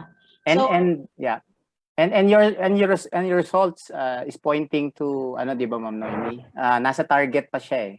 So I guess patungkol dun sa science, ang science is telling us that the stocks of the Otol-abo is still okay, and then kadugtong po nin yung fisher folk ay okay pa naman sila, no? So just trying to really implement yung existing management strategies. But also, with the question of Ma'am Lava, in consideration of other species, I already mentioned a while ago, those management interventions. One is, halimbawa, ulitin ko lang po yung, we need to really reduce the fishing effort. In introducing the fishing effort, we have to regulate the fishing gears being used in the bay, Okay. and then we have to strengthen the governance mechanisms. Sige po, ma'am. Opo. Yeah. Yes, Existing naman na pati ang governance mechanism. We just try to enhance it, develop it further kasi nga po nasa kapapanganak pa lang ng ating FMA at kailangan nating ayusin. Okay. If I may ask si Ma'am Joyce regarding do sa question na you're recommending for fishing closure ba, and how do we ensure na at least maririnig or i-consider to ng local government or any management body? Good morning, everyone.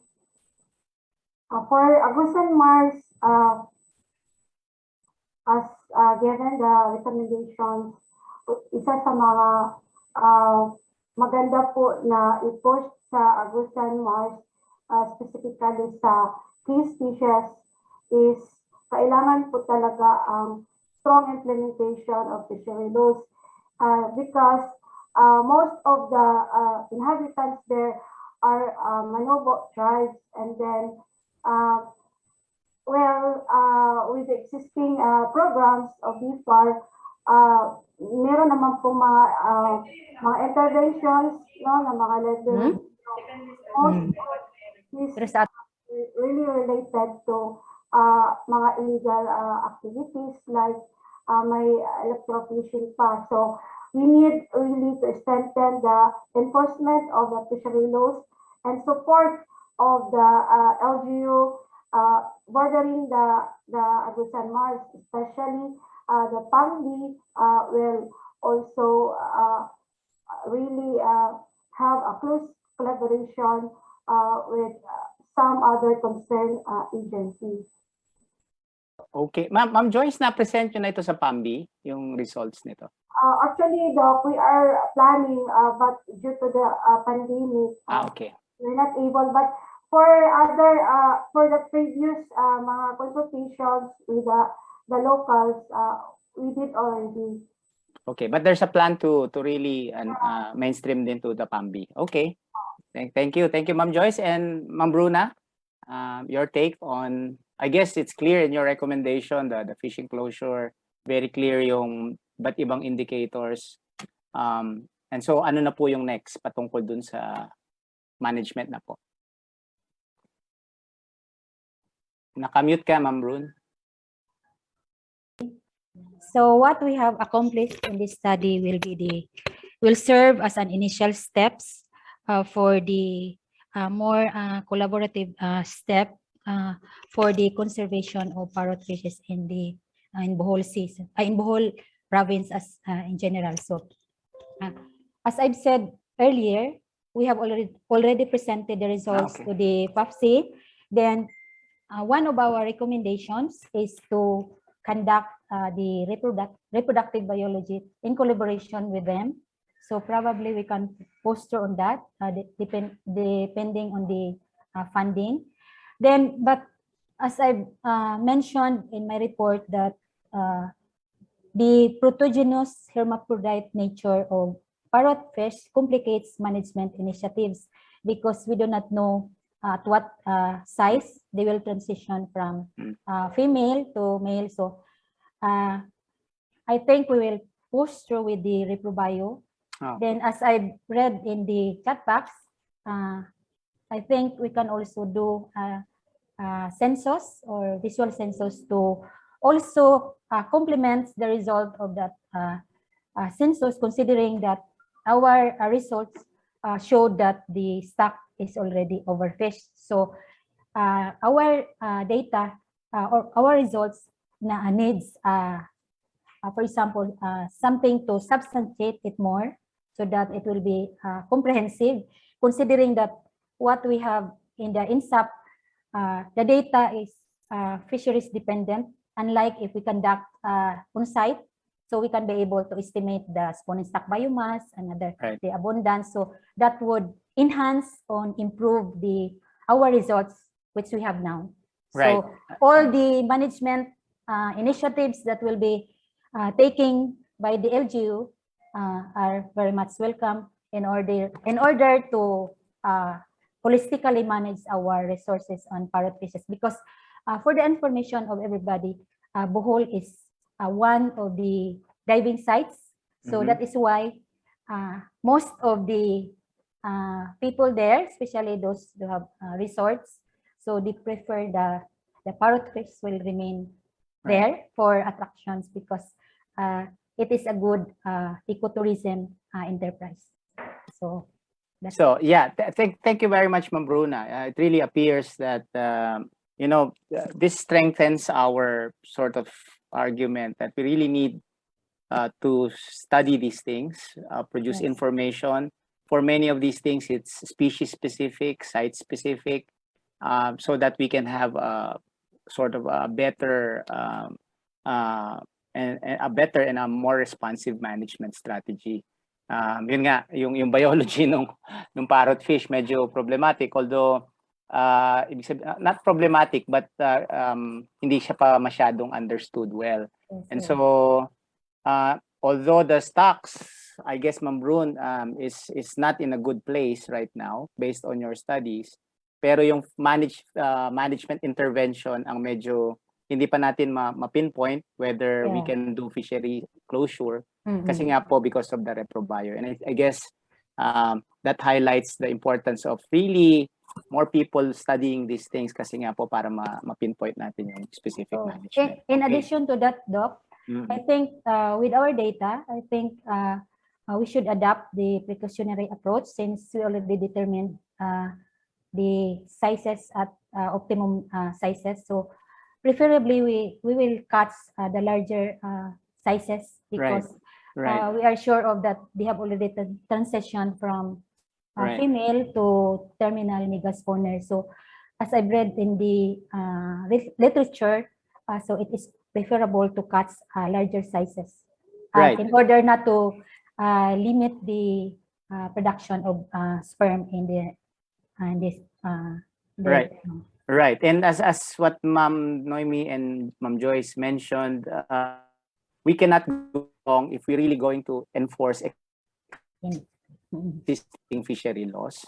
That's a basic, standard yun. Dapat malakas yun. And then we'll just have to manage it better with some more interventions on top of Yes. these. No? So, and the precautionary approach is always good. Kaya lang, Yes. hindi po pwedeng nag-stop sa precautionary approach lang. Kailangan aralin so that titignan kung ano yung dapat na management. Kasi medyo may downside din yung precautionary approach Yes. pag iniwan siya na puro precautionary approach lang. Okay. Sige, punta na tayo some specific questions here. Na-answer na po dito yung iba.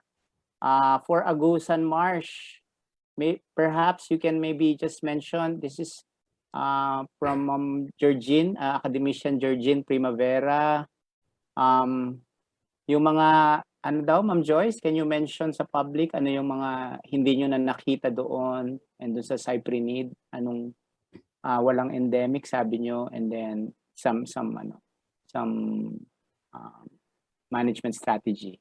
Can you mention that?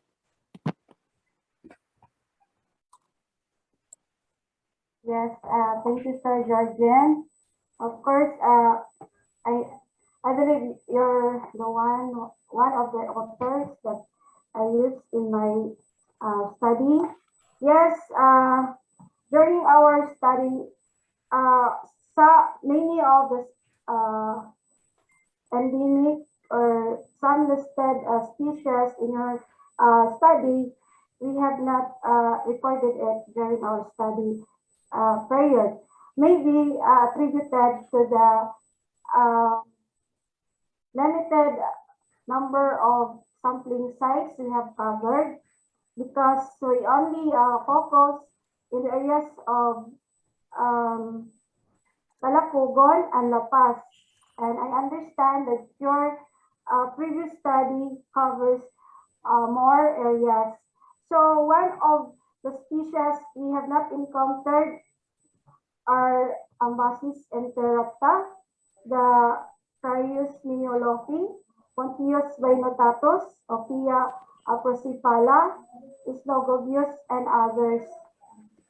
So there is indication that the decline or reduce of some fishes from the previous studies than compared in our recent study. Okay. Thank you, Ma'am Joyce, for that. Next question. Well, I guess it's a comment from Sir Jerry Silvestre. Very happy that he is listening to us. Isa po siya sa mga talagang tumulong sa atin na mag-pioneer nung NSAP noong 1996.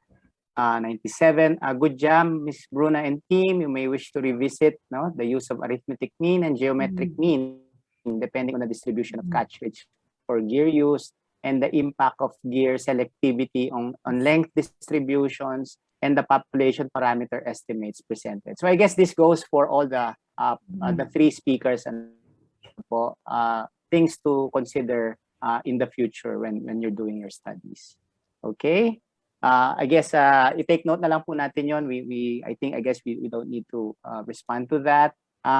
From Arnie Trangia for Ms. Bruna, is there any law regulating the use of compressor fishing, particularly during spawning time of parrotfishes, because most of their catch are matured and capable of reproduction? So meron po bang ano dyan? Local ordinance on compressor fishing? I think it depends on the LGU, because according to the report of our enumerators, some of the spear gun fishers usually tinatago yung compressor nila. So I think there are LGUs that are implementing that regulation. Okay. It depends on the LGU, Doc. Okay, so yung question lang nung strong implementation, ma'am, and enforcement. Okay, sige, pagtulong-tulungan natin yon. Balik tayo kay Ma'am Joyce. Electrofishing din, Ma'am Joyce. Galing kay, kay Mr. Esser Kizon from the FB Live.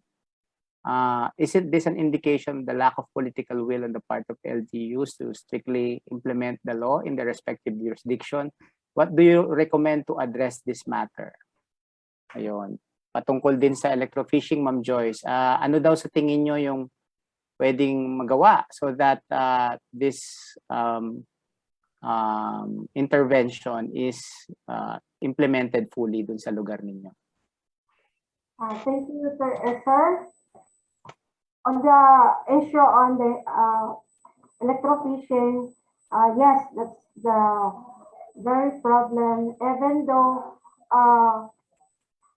the municipalities covering Agusan Marsh, yes, they are implementing, but only maybe there is a dynamic of political system that it could not be sustained always.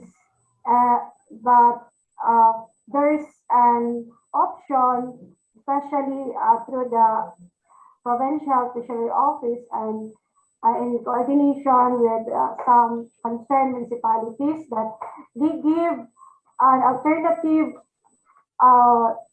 alternative gear instead of the electrofishing gadgets, because once they are caught with the fishery law enforcers or the Bantay Dagat, they will confiscate the gadget, but in the next time around, still be used again. And maybe one of the points to address is to condense the fishers and give orientation what's the effect of the electrofishing. Right. So you're suggesting, ma'am, that really information and education campaigns will help, especially if we use now the results of your study. Yes. At all levels, local government, academe, students, and even, of course, the fisher folks themselves. Yeah. Okay. And also offer an alternative livelihood. Yes. We are focusing on the electrofishing because that's the easiest and Okay. Madali lang na Okay. Sige, ma'am. Tok, para kay Ma'am Ma'am Noemi. Ma'am. Nasaan na yun? Nawala. Yung question of ito. From Sir Esser din. Ma'am Babes, is there an indication of plasticity on the part of Oruber in response to the very high fishing pressure? Do the data indicate that abo is maturing earlier at smaller sizes? Yeah, actually, based on the result of the study, compared to other studies outside of the country, pinakamaliit na yung yung Otolithes rubber natin sa San Miguel Bay na nagmamature sila early, and some literature is supporting that yung pagiging yung heavy fishing pressure is also affecting the reproductive cycle of the species. And among others, marami pa. That's why we are recommending to conduct a further study, to continue the reprobiology study on Otolithes rubber, plus other species of croaker. Okay. Sige. Next question. Ito kay Ma'am Bruna, but I guess it's very relevant to all three. All of you may want to pitch in this question. Good morning, Ms. Bruna Brenica. What were the limitations of the study?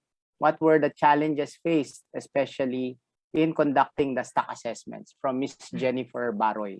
So again, one, two, or all of you can answer this one. So, for me, one of the limitations is, of course, for NSAP data, we rely only on the catch landings. So our data is fisheries dependent. So there are chances that some landings were not recorded since we are only concentrating on our landing areas. So most likely, some catches were not recorded. So that is one of the limitations. And number two is it is very hard or difficult to ID or to identify parrotfishes. That is why in my report, we put SPP because we only rely on the external Right. because they don't have more on meristic that can be counted. So we rely mostly on the external appearance and coloration. And in fact, they will exhibit color change, especially the color, and when the parrotfish are still young would be different when they mature. So matured parrotfishes are more attractive in color. So most likely we were not able to identify the smaller. Right. It's very hard. It's really true that identification is one of the limitations in our Alright. study. Okay. Sige, Ma'am Noemi. Limitations and Siguro challenges ng stock assessment. The limitation of the study, because this was conducted from 2015 to 2017, we need to conduct a further study on the reproductive biology of the species plus other members of the family Scarinae, because when we enforce closure or we recommend closure, seasonal closure, it is not just affecting one species, it's just affecting the fisheries, but affecting the livelihoods of the people. So I would suggest that we need to further conduct study on the population dynamics of the species in San Miguel Bay. So, and for the challenges, I think we need Sir Doc Moji, kayo ang sasagot dito. No. Please, please tell Ma'am Lilian. We need funding, pera para we, if we magiging maganang buhay ng tao, ng ating mga researchers, if we have funds for the reprobiological study. Yes, ma'am. Well noted po yun, Ma'am Noemi. Sige po. Ma'am Joyce? Yes, Doc. Any limitations or challenges for your studies as stock assessment?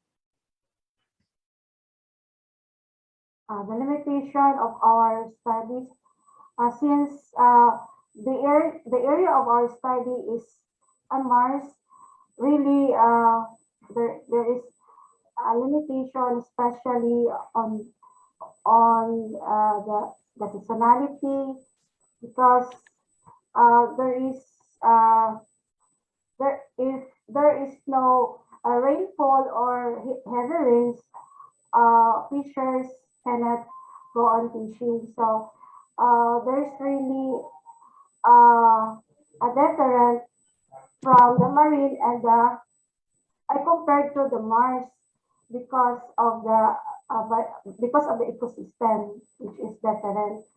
So, and the challenges also is some of the areas we did not able to cover because of the distance and the remoteness of the area, considering it is a Mars. So we only able to cover the very strategic for our enumerators. Okay. There's also a crocodile, di ba po, doon si Lolong. Okay. Sige, looking for the safety of our enumerators. Okay. Well, thank you very much for all those answers. Doing stock assessment, especially in the Philippines, is not easy. Lots of challenges and limitations, but I guess the moral of the story is we just march along. We just push for it, and now we're here. We're providing very good information, scientific information to the public, so that we can really manage our resources. Okay, so and again, kumbaga kayo yung mga frontliner, ma'am, ng fishery science, kasi kayo nandun sa baba na humaharap kay Lolong, sabi nga ni Ma'am Joyce. And security is also number one sa ating mga enumerators na isang challenge. Okay, siguro ito, I guess from Sir Jerry Baitosay, pampagood vibes lang, ma'am, mabilis lang. It is a relief to see the young people taking over and leading assessment work in our FMAs. My best wishes to you all and more power to our young scientists and their teams. Ayan, so well, very happy to hear that po for you guys.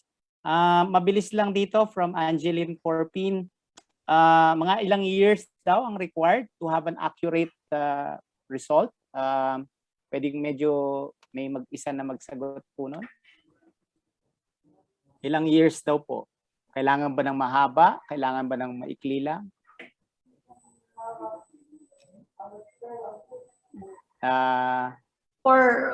Hello, thank you for your question. Sige, ma'am. For best results, we need a time series data collection for stock assessment. But in the case of kung estudyante pa sila, syempre kung gumagawa sila, very limited ang kanilang resources. And there are also species na meron naman mga institutions or what's this, the academe na gumagawa sila ng stock assessment. Pero hindi not as rigid as what we are doing with the National Stock Assessment Program. Kaya napakaganda po ng NSAP. Sana po ay tuloy-tuloy ang suporta. At maunawaan talaga ito, Doc Muji, ng ating mga policy makers. Nakakasad kung hindi nare-recognize ang effort na ginagawa ng BFAR and NFRDI ng ating mga legislators and policy makers. Kung hindi nila nakikita itong the essence of having an NSAP in the country. And I'm sure, ma'am, with this webinar, at maraming nakikinig po sa atin ngayon, I think they could help in terms of pushing for the science here. Kung may mga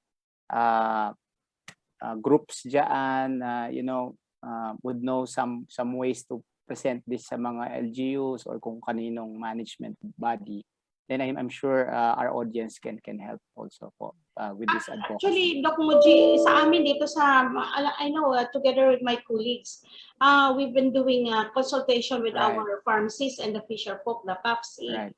the pharmacists, because these are the groups recommending the policy. So we really can't do away with them. More so with the management board, Okay. mas mataas na level. Sige, ma'am. Exciting times ahead. Exciting times ahead for science and for policy.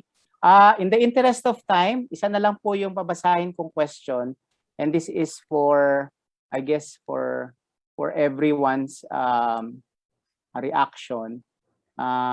Ayun po, from Andre Emmanuel Andia, do you train LGUs for data sampling for storing, identifying, handling data, and technique? So, yun na po yung ating last question kasi medyo overtime na po tayo. Go ahead po. Doc? Sige, Ma'am Bruna. Yes, we do, depending on the request of the LGUs. So we're open to accepting requests for training so that we can also transfer our knowledge, especially to the fisheries technicians, because they are our partners. So it depends on the request of the LGU. We are very much willing to train. Okay. To complement also the work of NSAP so that we can be able to monitor more data. So the Sige more, the po. better, the merrier. Okay. Ma'am Joyce? Yes, of course. We're same with response of Bronze, depending on the LGU's request. We in our region started doing the provision of training, especially on the local consumption. Yes, and the monitoring of the major species as well as strategy here. Okay. Thank you, Ma'am Joyce. And Ma'am Noemi, you have the last word. Thank you, Dr. Moji. Actually, we've been encouraging our local government units to also have stock assessment within their capacity. And ang limitation lang sa kanila to do the stock assessment is yung pagdating sa analysis. So ang sabi namin sa kanila, we're teaching them how to monitor the landings and the catch kasi mas maganda nga, mas mataas ang nakukuha nila. Kung buong bayan nila ay meron sila mga mas maraming mga landing centers. So we have already started in some of the areas in Bicol region, but then the limitation is always with the manpower, with the people, because the people that we have been training are not permanent employees of the local government units. The same with the Bureau of Fisheries and Aquatic Resources and with NSAP, which is now under NFRDI. So yes, we are very much willing to train, but then the LGU should be also willing to prepare enough budget for the National Stock Assessment Program, because doing the analysis and everything, it will really take time, and it would need skills Okay. and strong capacity of the LGU. Thank you. And with that, siguro banggitin ko lang itong sinabi ni ano ba yun? Yeah, sabi ni Miss Andia sign me up. Kasi gusto niya pong tumulong. Okay. Again, palakpakan po natin ang ating tatlong experts, ang ating tatlong speakers, si Ma'am Bruna, si Ma'am Joyce, si Ma'am Noemi, Ma'am Babes. Really proud of you guys. Keep it up. I'm sure kung meron pa po kayong mga tanong sa kanila, they're very willing to accommodate that. Pakitanong na lang po. Unfortunately, wala na po tayong oras. In fact, medyo sumobra na ng konti.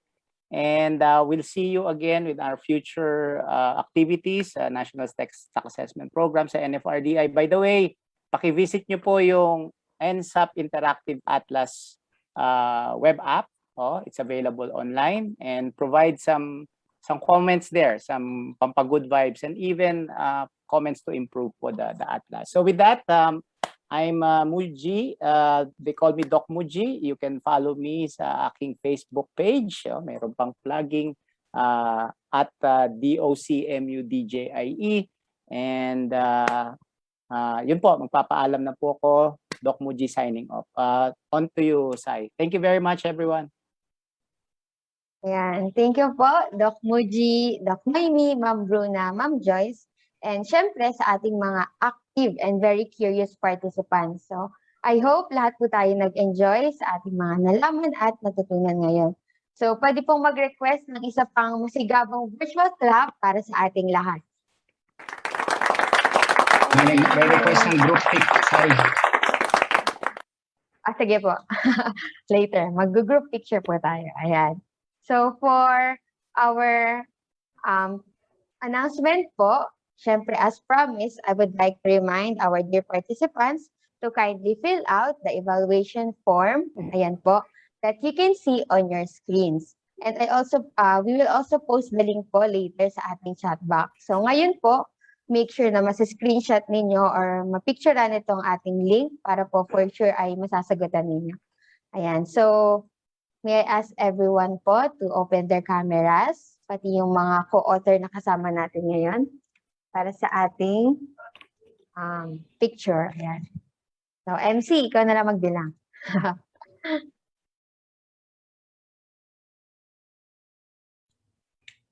Okay po, in 3, 2, 1 po, smile. Okay, isa pa po. Thank you po. Yan. Thank you. Again, thank you very much po. Thank you. Thank Yes. you. So it has been a very fruitful 2 hours with everyone. Extend pa nga po. We hope ay naging meaningful din po ang pag-attend ninyo sa aming webinar.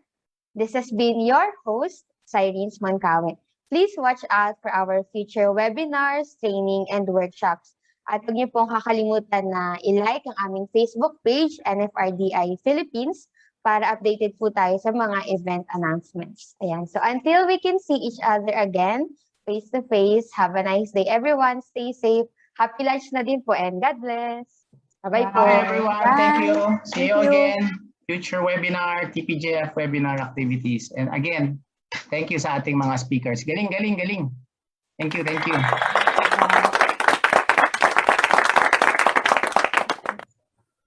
Bye. Salamat.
NSAP Interactive Atlas is a startup web application anchored on activities and results of the National Stock Assessment Program developed by NFRDI in partnership with NSAP BFAR regional field offices.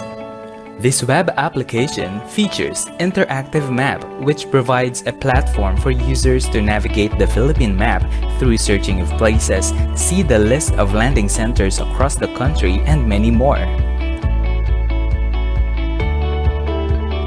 Catch Data Explorer, which enables users to sort out their desired information on annual total landed catch trends per region and per species.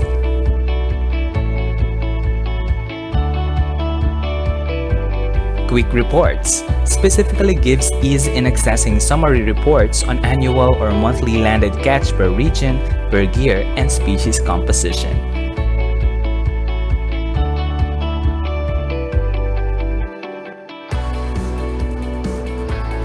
FishBase plugin is made readily accessible to provide a quick reference on species data, including information on taxonomy, geographical distribution, biometrics and morphology, behavior and habitats, ecology and population dynamics, as well as reproductive, metabolic, and genetic data. Special access for downloadable reports allow the user to download generated reports just by signing up and logging into the system.